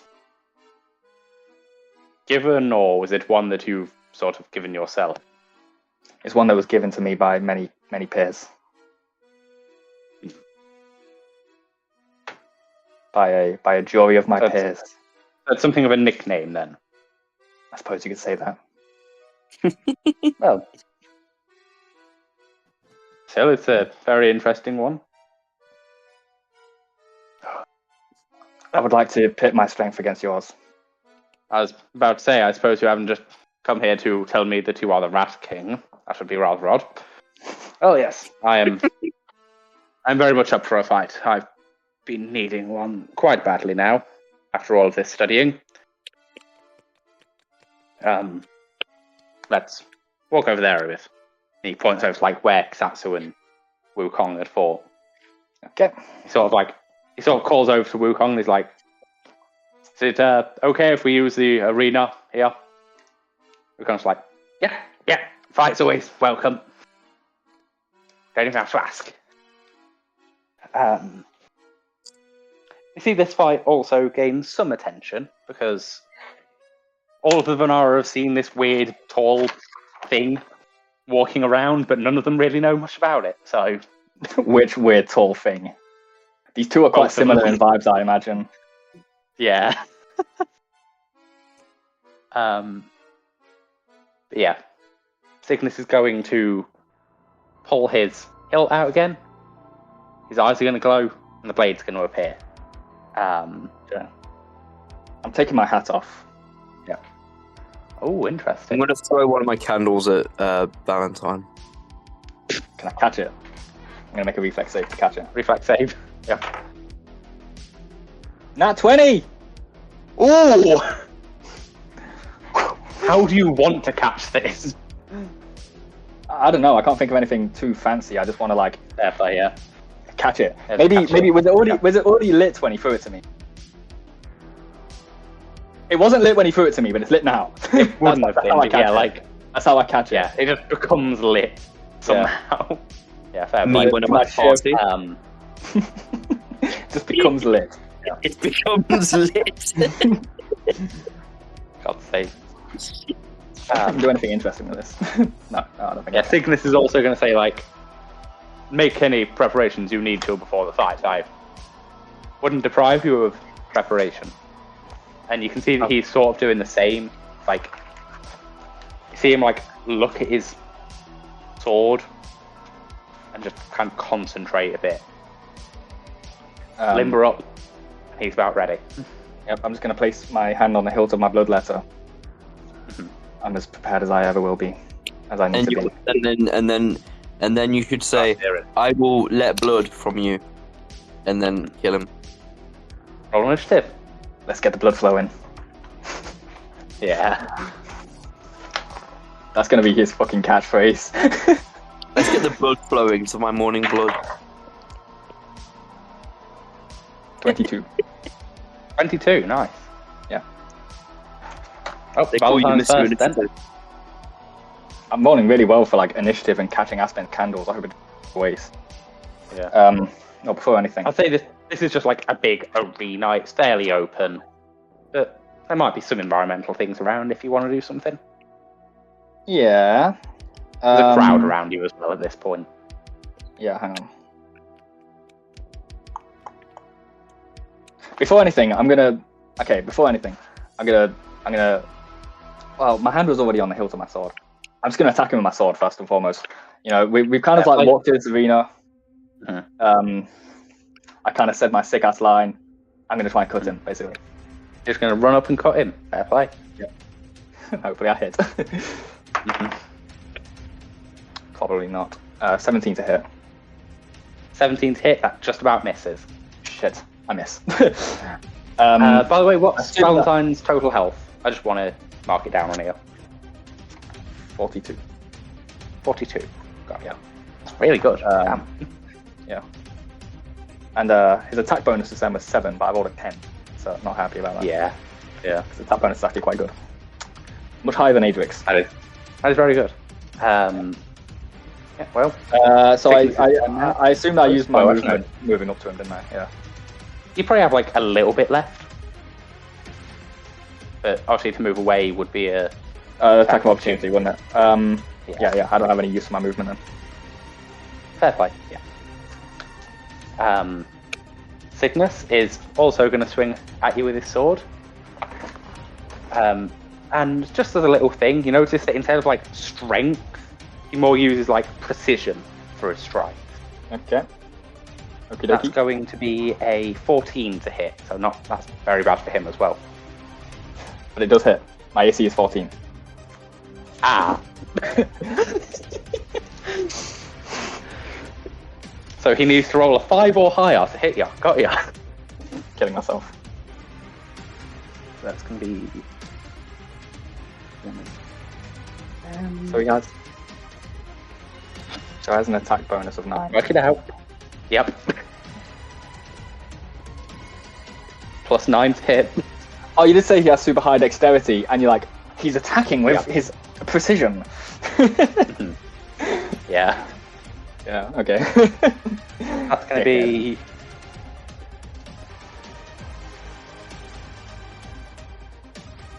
That's 12 damage.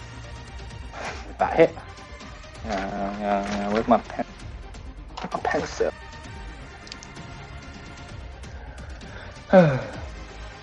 Okay. Cool. Yo, I think Aspen died. Aspen deadest. Hang on. Wait, what? Aspen deadest. Like, this time. And for his movement action, he's going to, like, I'll say, like, as he got hit, you feel the slash. Yeah. And, like, it's a good slash, but like you feel the wound ache. Really, like there's just a tightening where the wound is, and that's what actually hurts the most. And you see him like focus on his sword again. Okay. Your turn. My turn. Okay. You said with his movement. Okay. Oh, this time I'm going to cast. Like he focuses on his sword with his movement. He has a thing. But okay. Using the dodge rolls up to you. Okay. Well, this time I'm going to cast Vermintide. Fair play. Okay. Now to show you how I got my name. It's crowd full of people. It's crowd full of people. I don't have to target all the people. I chose to target all the gnolls before. Yeah. I didn't choose. Yeah. So I'm going to use up one spell use. Hang on. Oh, wait a second. Do I want to do this? Hang on. Oh, wait. I was about to say, actually... No. Actually, I'm not going to... Using a spell in melee does broken attack of opportunity, but you could take a 5-foot step to get away from it, I suppose. Okay, hang on. I'm not going to cast that spell at all, actually. Because if I can tell by now that he's a very dexterous sword, Vermintide is avoided by your reflex save. Yeah. I can tell if I tried to get him with Vermintide, he would dodge it. Most likely. Fair play. In that case, okay. After taking that big hit just then, I'm gonna look to Rekisatsu's watching if he's watching. Yeah. Kisatsu is very intently watching. All right. Sort of standing next to Wukong while watching you. I'm gonna be like, what am I gonna say? Say something about, well, you know, you. I told you to let the animal within loose. I don't know, something like that. Yeah. This time I followed my own advice for once, and I'm gonna cast wild shape and transform into a really big bat. A big bat, nice, interesting. Yeah, basically. I don't know if this case does wild shape throw an attack of opportunity if you use it too close. I don't know. So in that case, can I just take a 5? And I suppose it probably, yeah, you can take a 5-foot step either way. It doesn't matter all that much. Yeah. I don't know. That's the kind of thing I should have. Yeah, it's fine. It's fine. It doesn't really matter for this fight that much because you can easily step out of range. But yeah. Yeah. Okay. Um. I'm gonna transform into a really big bat. It's like human size. Nice. Yeah. You fucking see my wing. Cygnus is like. He's like, oh shit, that's rather large. I think like my cloak kind of interesting. Yeah. It becomes you. Like the cloak. Yeah. I'm a really huge bat now, and I'm like, because I can't speak common. Yeah. No, you can't. Okay. Well, now you lot are really very interesting. Yeah. Well, what animal can that one turn into? He points over to Aspen. You can turn into a tree. That's not an animal. It's the closest you can get. Does Aspen know that trees aren't animals? I mean, yes. He's dumb, but he's not that dumb. He's just below average intelligence, okay? Yeah, I know. Anyway, I couldn't tell him that because I'm a bat. Yeah. Anyway, because I took a 5-foot step, am I now 5 feet away from him and not within range to attack him? That probably would be the case, but you could use movement to get closer. Okay, so did 5-foot step not use my whole movement? No, 5-foot step just is a free action. Oh, I thought that used your movement to just take a 5-foot step without focusing an attack. Okay, alright then. In that case, I'm going to move 5 feet back in, and I'm going to bite at him, basically. Is Wild Shape a free action as well? Or is it a standard or a full round or... You're right. I've never used Wild Shape before, alright? That's understandable, I get it. You're right, though. That's aren't more supposed to be like... No, you're right. You don't even have to look that up. That's absolutely... I don't get an attack. Yeah, I'd imagine not. Yeah. I'll just check what it is. Wild shape is a full action. It's a full action, yeah. I'm pretty sure it's a full-on thing. Cool. So yeah, that's your turn to do that, which is fine. They call me Kachingsby. You know that? Yeah. I got a bit too like caught up, yeah. Yeah.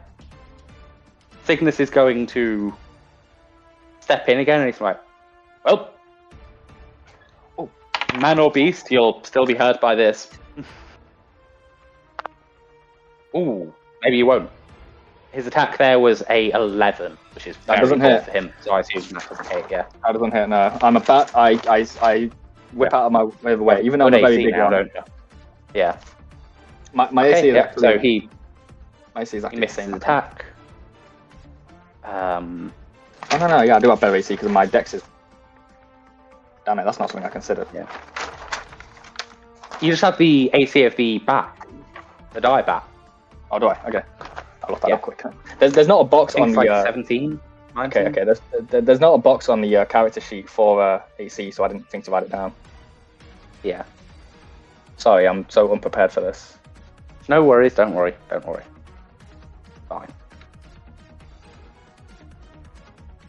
I thought I was so prepared for my druid spells. Yeah. You were pretty prepared, it's just there's so much you have to prepare. It's alright if you look tabletop games. I hate them. Okay, armor class is 20 in dire bat form. Ooh. Beautiful. That's going to be tough even for Cygnus to hit. Okay, I was wrong before. Wild Shape is actually good. Yeah. Yeah, your turn now. My turn now. I'm going to bite him. Yeah. Bad bite. Where's my D20? I need to turn my light on as well. It's getting a bit dark. For me to see. Oh, that's terrible. That's 7 to hit. Doesn't hit. 7 to hit. That does not hit. Okay. I'm going to use my movement to move 40 feet away from him. In fact, I'm going to fly up to the ceiling. You're going to do a 5-foot step back and then use your movement. Is that your plan? If that's a Or free are you action, just then moving? If that's a free action, then literally, why not? Yeah, it's a good question. But yeah, I suppose there is no reason to not. Yeah, you fly up to the ceiling. That's fine. Actually, is the ceiling within 40 feet of the ground? It would be, yes. I'd say it's a fairly tall ceiling, so I'd say it's like about 30 foot high, which is really high, but yeah. Yeah. Okay. I'm gonna go up to the ceiling. And I'm gonna like hang from it because I can. Mm-hmm. Yeah, that's fine. Yeah, there's probably like some wooden supports up there. Yep. Cygnus is gonna squint up at you and it's like, no, that's just not sporting, is it? And he's just gonna like, even from like where you are, you can see him sort of. Like, he looks at his sword again, and see the point gets a bit like longer and thinner, and the like hilt becomes also like longer. It stops being a hilt and it's more just a pole attached to the bottom. Almost looks like a wand at this point.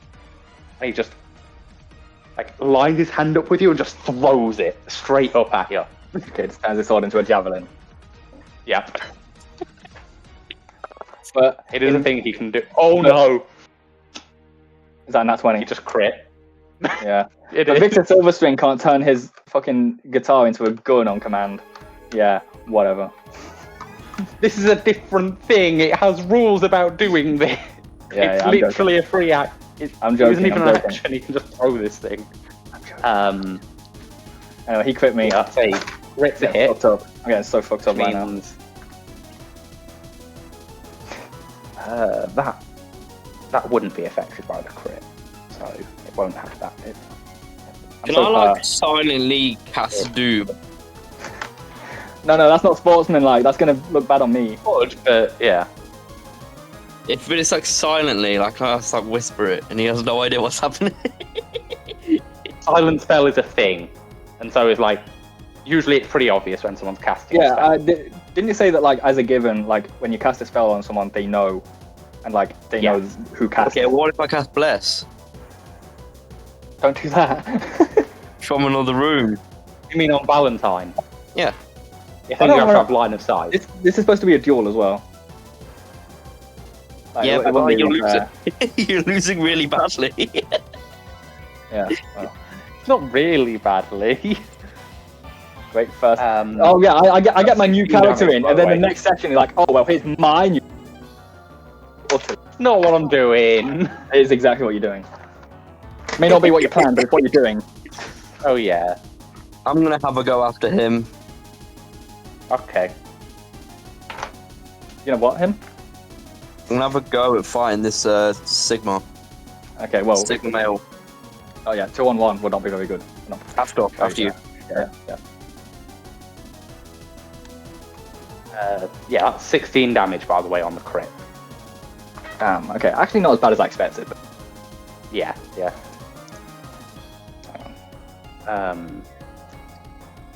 And he's going to use his move action to resummon the blade in his hand.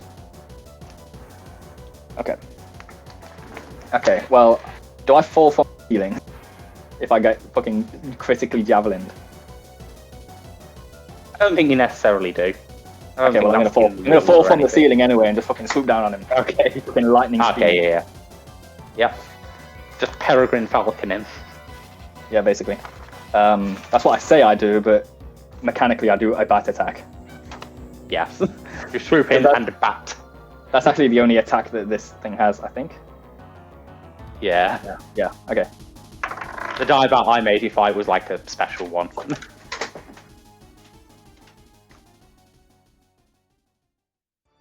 9. 9 to hit. That doesn't hit, unfortunately. Am I allowed to just re-roll? No. I'm not happy with. No. I'm not happy with this. I got a nat 20 to catch Aspen's candle, and so far every attack I've tried making against this fucking idiot has been. I think it's been a 5 and a 4 on my dice. Yeah. Oh god. Anyway, obviously I'm not actually asking to reroll. I will say Cygnus probably has a bit more health than you do. Like now. Like after the damage that you've taken, he only has a bit more than you. Okay. Now we're about even then. He's really hard to hit though, and he's really good at hitting me. Yeah. I told you he was a good character. Well. Yeah, he's going to. I assume you've like swooped back up a bit as well.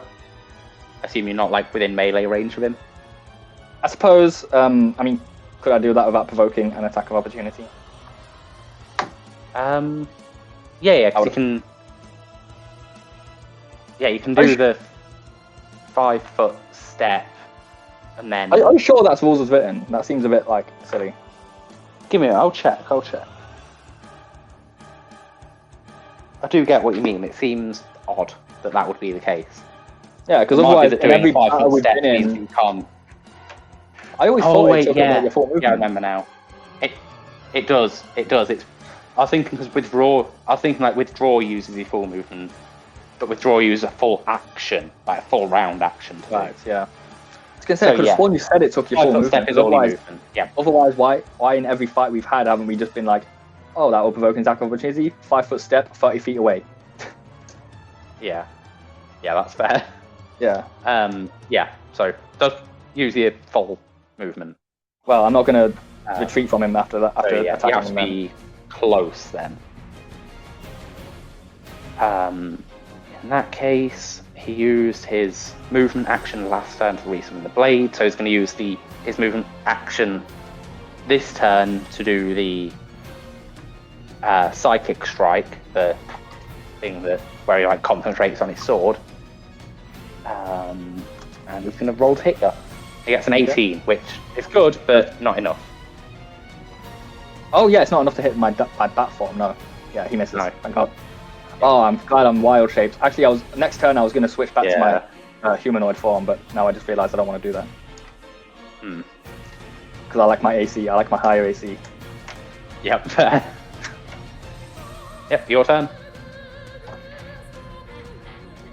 Yeah. Once I get the feat to let me cast spells, this is going to be pretty sick. 11 to hit. This is just me us going back and forth rolling to hit to see who hits first. He's going to hit first. You're right, that's 24 to hit.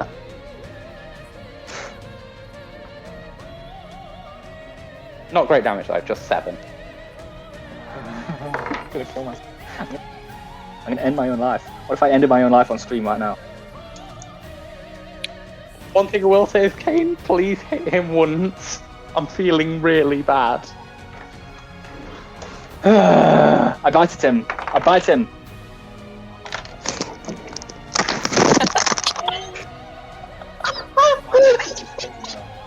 I've never seen you that angry.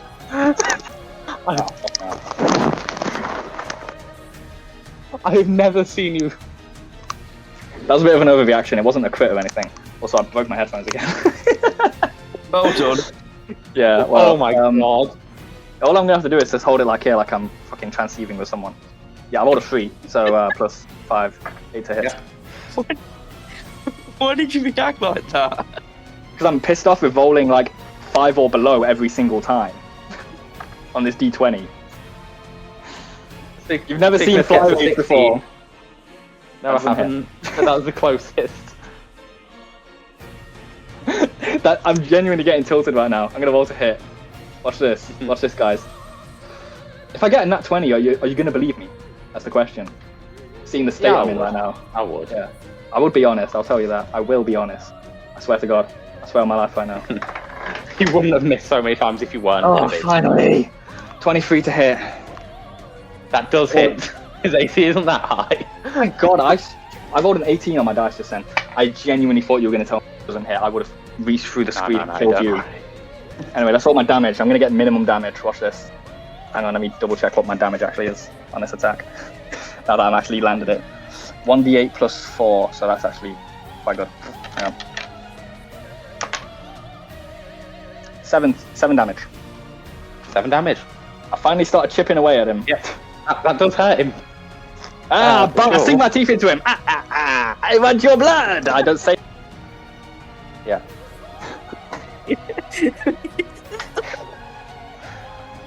Why are you fighting him? Because we're sparring, we're dueling.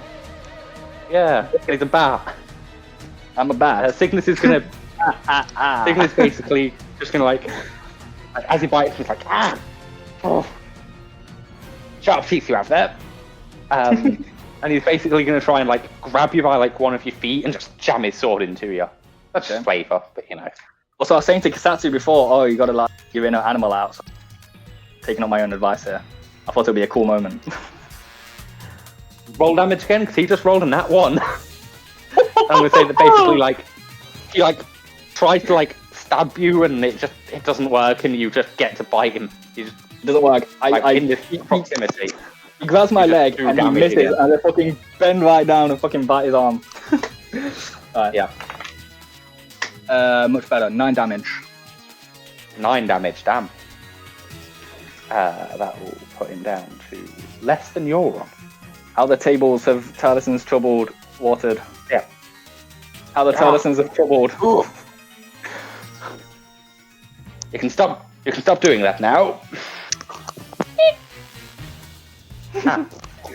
That's better. That's a 27 to hit. What? Okay, that hits. He rolled an 18. Okay, alright. And that's 8 damage. I'm really embarrassed about my headphones. God damn it. What damage is that? 8. Okay. You two saw like my rage get the better of me for the first time. Yeah. And look what I've got out of it. At least they still work. That would have been really bad if they didn't. Yeah. And just for clarification, he's again going to use a movement action to ready a psychic strike. Okay. I would like to, in the future when I land attacks, I'm gonna like say, even though it's technically a bite attack, I'm gonna say like, oh, I claw at him and shit like that, so it doesn't just seem like I'm doing the same thing to him over and over again. I get that. That's fine. Okay, your turn. Wait, yeah. Oh yeah, my turn. Sorry, yeah. Was it? No, you just took your turn. I took however much damage, 8 damage. Oh yeah. That is true. Yeah, it is your turn now. Yeah, that's yeah. Hang on. I think I hit him just then with my attack of opportunity because he got a crit right. Did I even take my turn after that? No, you didn't actually. Yeah, you just did your turn. You got your attack of opportunity, and then I took my turn. So yeah, you get another turn. Oh yeah, I'm gonna get 2 turns in a row right now. Another turn, yeah. Yeah, okay, yeah. Take 2 turns. Okay. Try to hit him twice. Okay, so 23 to hit. 23 to hit, that hits. 23 to hit, okay. Oh, this is good. The tables are turning. 11 damage. 11 damage. I fucking slashed at him with my claw. Yep. I'm going crazy bat mode on him right now. I'm gonna vault. Oh, not good. 11 to hit, so I missed this time. 11 doesn't hit, yeah. You can see he's very much slowing down now. You've done a huge onslaught on him at this point. But he isn't backing down. He's going to keep trying to just jam his like rapier-like sword through you. Okay. That's a 19 to hit. That doesn't hit, does it? Nice. I flap out of his way. Mm. I'm blowing him the man down with my wings. Yeah. He falls over, he dies. He cracks his head open on the pavement. No. Okay. His stupid green ass head. Mm-hmm. My turn, right? Yeah. Yeah. Oh god, this is Yeah, I'm back to rolling like shit. 9 to hit.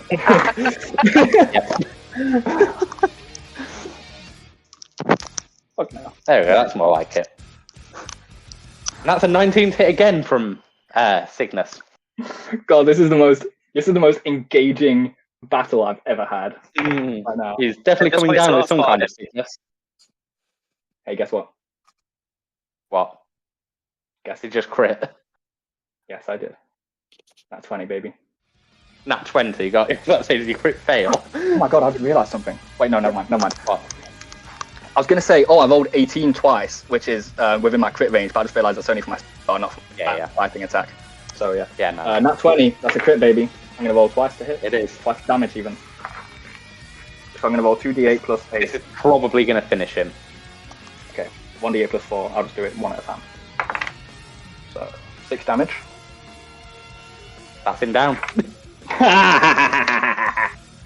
Damn it, man! At that point, I'm going to transfer. Yeah. You see him like, as like get another like claw or bite or whatever it is off. He just staggers and just falls to the floor. It's like, good one. I'm going to reach down and grab his hand. Passes out. Oh no, he passes out. I'm gonna reach down. I'm gonna heal him. No. Like if you're doing no. that. If he passes out, I'm gonna cast. No, if he passes out, I'm gonna cast Cure Light Wounds on him. Yeah, cool.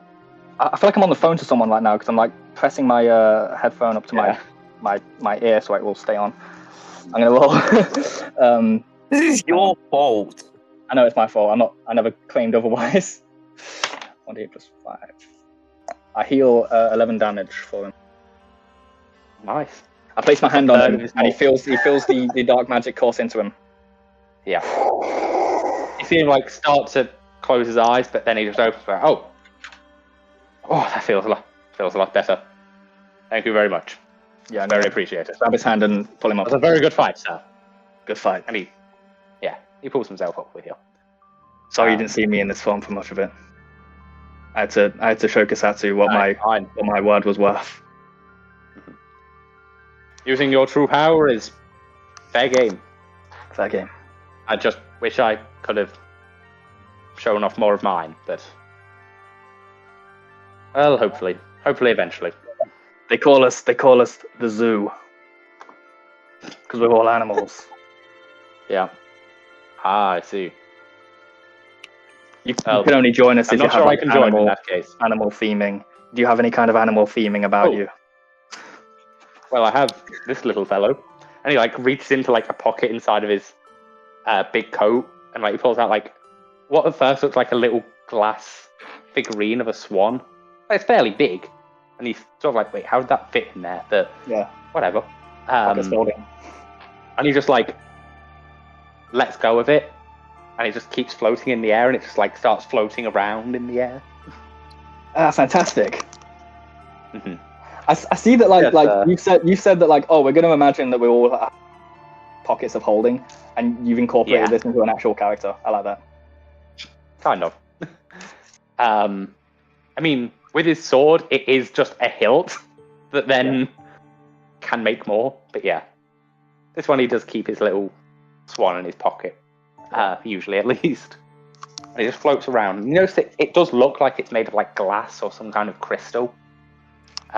He says, this is a little thing that some of us have on the astral sea to channel our powers, but unfortunately I am somewhat lacking in the kinds of powers it can channel, but he's still very cute. He's somewhat a symbol of our family, the swan. It's like a familiar. Yes. My hair's gone all wild because I was going to say, you look rapid. Yeah. My hair's gone all wild because I got angry. I went all like Miss Piggy mode. I need to take my headphones off so I can sort it out. Yeah. Anyway.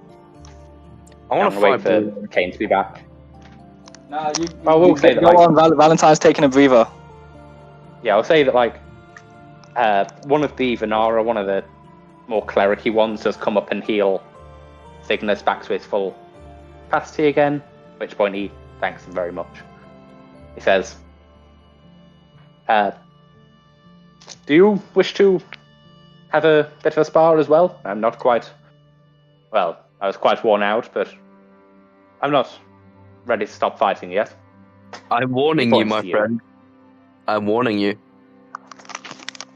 Oh, yes? I have an armor class of 20. Ah, that sounds rather high. My armor class was also 20 while I was a bat. While he was a bat. While I was a bat. I'm gonna take a piss. There's a little under a 50% chance he will hit you with any given attack. There's a 50% chance? Little under. Yeah. A little bit. What's his plus 9 18? Yeah, I would say like from fighting him, if you could, put his difficulties hit as a number, it would be 18, yes. So we both got the 50-50 then? Ah. Kind of. Mine is a little under 50. I've got an attack bonus to 7. Yeah. So we both need to roll an 11 to hit. Yes. That's interesting. Yeah. Once all this fighting's over, I'll explain more about how, he will explain more about how he fights and that sort of stuff. But for now, it's cool to keep some of it in the unknown. I'd say for now, while Kane's gone, we might as well roll initiative and then get fighting when he gets back. Yeah. Go for it. Yep, so as you step into the ring with him, Cygnus is going to say the same thing that he said to Valentine. Take your time to prepare yourself in any way you might want to. And he, again, looks at his sword and empowers it. Sorry, I've been gone. Is Cygnus back to full strength? Yes. Okay, how did one of the Venara healed him.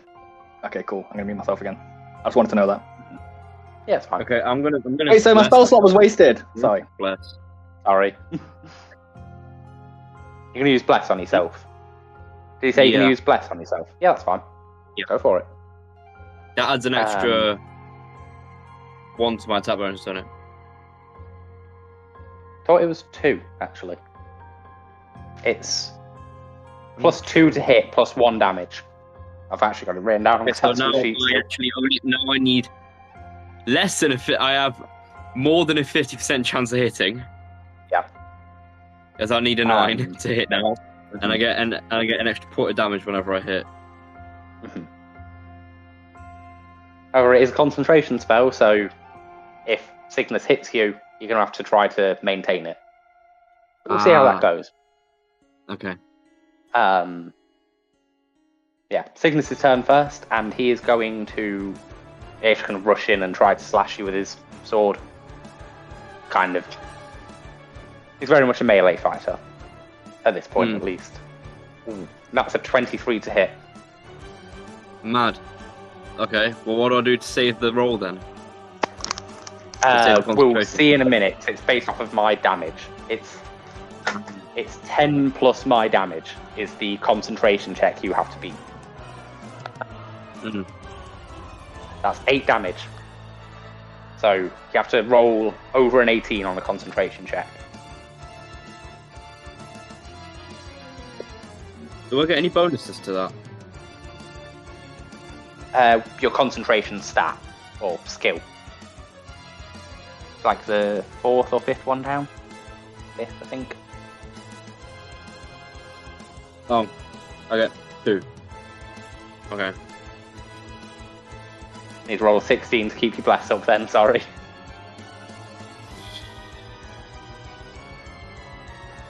Oh, mate! Oh! Oh yeah, it's plus 2 anyway, but yeah. Sorry.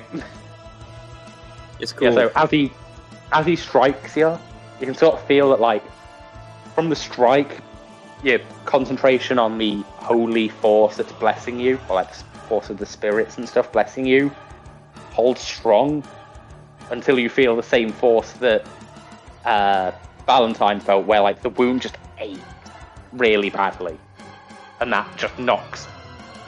It distracts you enough for you to drop the spell. Okay. How much? What does grappling do for me here?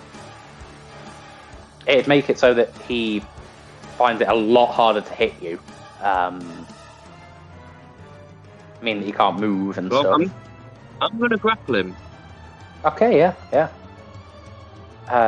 So a grapple check.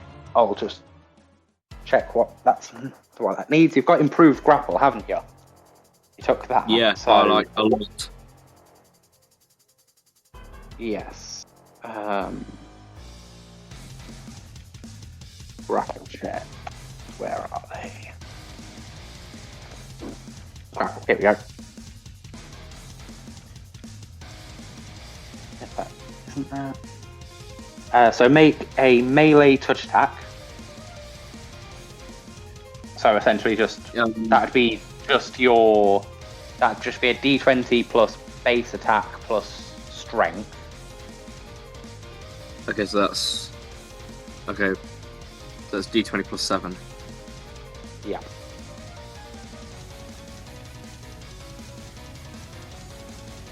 $18. 18. Yep, that beats his touch AC. So that means that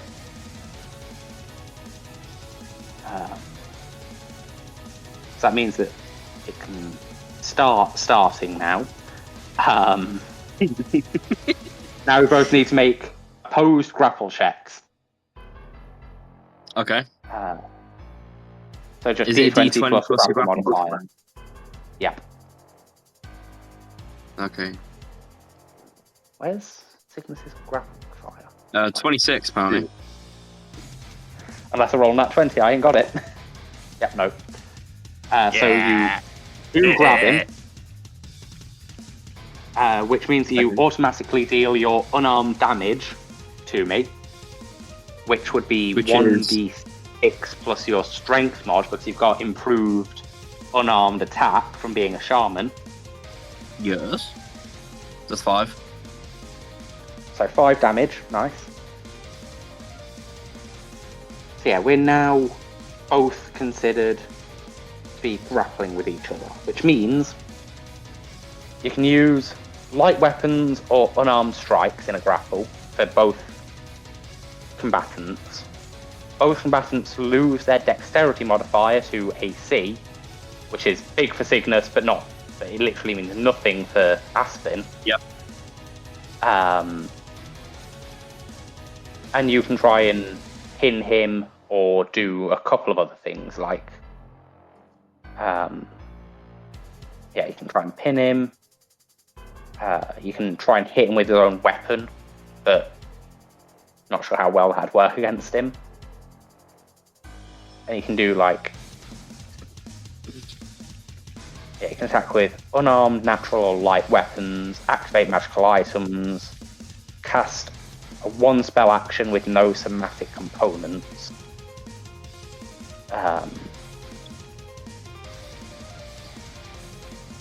Or do a regular one as a full round action.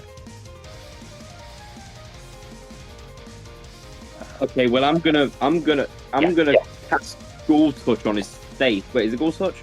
Well, no, inflict that'd be I'm what we gonna have to do next turn. I'm gonna grab him with inflict moderate wounds. Next turn for that. I'm gonna inflict moderate wounds on his head. He's going to realise this is bad for him, and he's going to try and make an escape artist check to get out. Which means that he has to make an escape artist against another grapple check from you. Huh. So you're trying to hold on, he's trying to escape. Oh, that's not good. Let's Yeah, have it's a only a look. 9. Womp. 28. Okay, yep, he's still grappled, and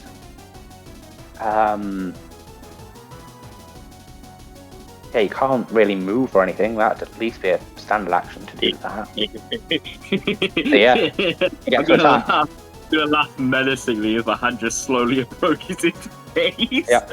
So make a melee touch attack, and you have to be a 10 Wait, it's inflict moderate wounds, isn't it? Yeah, but you have to actually make a melee touch attack to do that. To use. Oh, wait, so is it my hit by wound? So is my attack bonus base and then plus strength? Yeah. Yeah. Well, that's 16. So 16. Yeah, that hits. Okay, So and now I'm going to slowly approach its face. Damage? I don't actually know off the top of my head. I just wrote it down. I think it's 3d8? No, it's not 3d8. 5. Hang on, was that moderate wounds? Yeah, inflict moderate wounds. Oh yeah, it'll be 2d8 plus okay, caster level. It'll be the 3d8 exact. plus caster. Yes. So 3d8 plus 4. Sorry, 2d8 plus 4. Yeah, it is. This could really fuck him up. He's gonna lose to both of us. This is gonna be great. Oh, I only got 12. That still hurts him. That's down to that much health. Okay, well, I did 12 damage to his face. Yeah. Yeah, you did do that. That did hurt me. So, yeah, I think at this point what's he going to try and do? He's in a bad situation now. He can either try and escape again, but he knows that didn't work at all last time. So I think he's just going to try and attack you, because his weapon is a light weapon. So he can do that. But it's a minus something, I'm sure. At -4. Okay. But he just has a +5 to hit this, so he has to get a 15 or higher. He gets an 11, so it doesn't hit. That would have hit otherwise. God damn it. Ah. Yeah, you're doing well with this. Yeah, your turn. You can't do anything. You can see he's like I forgot to struggling have and +2 to hit. I'm extra 1 point of damage, so I actually did 13 points of damage in the last attack. I have Bless. Why? Oh yeah, because no, Bless went down. Oh yeah, never mind. Yeah, cool. That's cool. Okay. Well, I'm gonna stab him with the cedar. Okay. Woo, the cedar! First time in a Is that long time. What kind of weapon is the cedar? It's a one-handed It's a sword. long sword. It's a one-handed sword. That's not a light weapon. Is it not? One hand. No.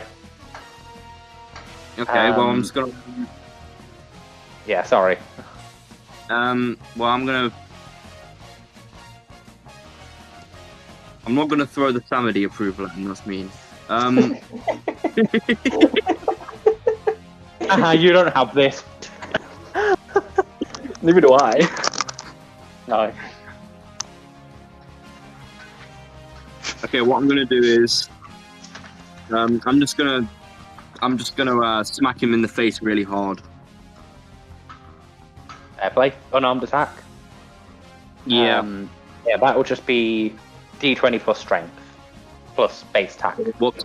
To hit. Okay, well it's 20. What's -5? Yeah, 26 21. hits. Oh, 21. Well,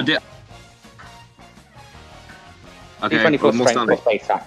It hits no matter what. You need a bloody 12. So yeah, just roll damage. Oh yeah, it's a D6 plus strength. D6 plus strength. Yeah. 7. Yep.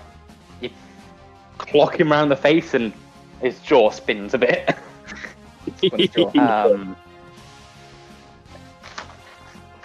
Now,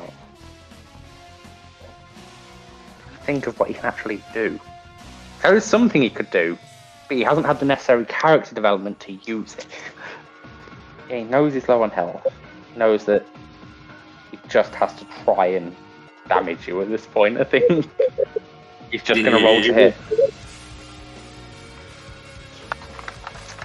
Oh, that's a 17 plus 4. That's 21 to hit.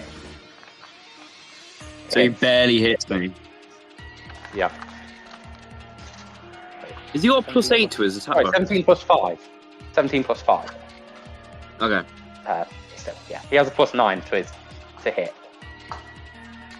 Ooh, that's not bad damage. That's a total of 11 damage. Okay.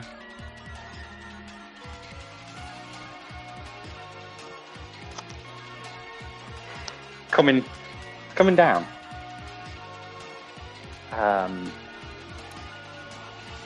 And he's going to use his move action again to refocus on his sword.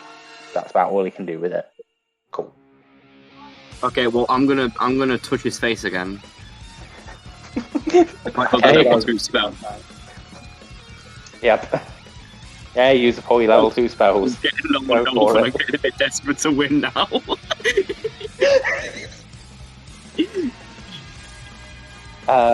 Yeah, roll to hit, get above a 10.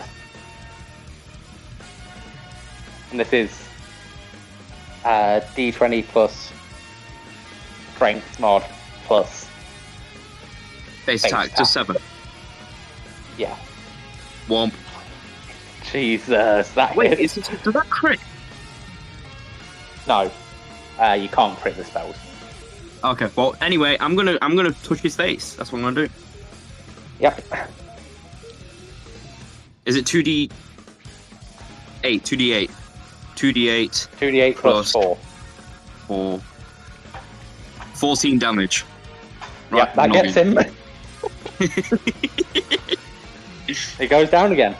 Yeah. I give him a frontal lobotomy. Okay, I will say I'm happy he isn't too overpowered. Yeah. Yeah. Well, I mean, I think I would have lost if I didn't grapple him, to be honest with you. I probably would have lost. Yeah, probably. Well, what's going to stop him from hitting me? Oh, wait, I have like an 11 bonus to my grapple. Let me just hit him on the floor. Yeah. It was a fairly close fight. You got down to you got down to like 11 health, didn't you? I was on 12. 12, sorry. I must have miscounted. Yeah, again, a different Venara from the crowd is going to rush up and heal you both to full again. I'm going to go up to this Venara, seeing him do this, and be like, "Yeah, would you mind getting me too?" Oh, no problem. Sorry, miss. Yeah, and they get you too. Yep. Yeah, everyone's at full health. This was just a sparring match. No need for full damage. For the first part of that fight, I spent the whole first part of that fight trying to repair my headphones and failing. By the way, I was upset. Anyway, what's he going to say? Yep, to be continued. Goodbye.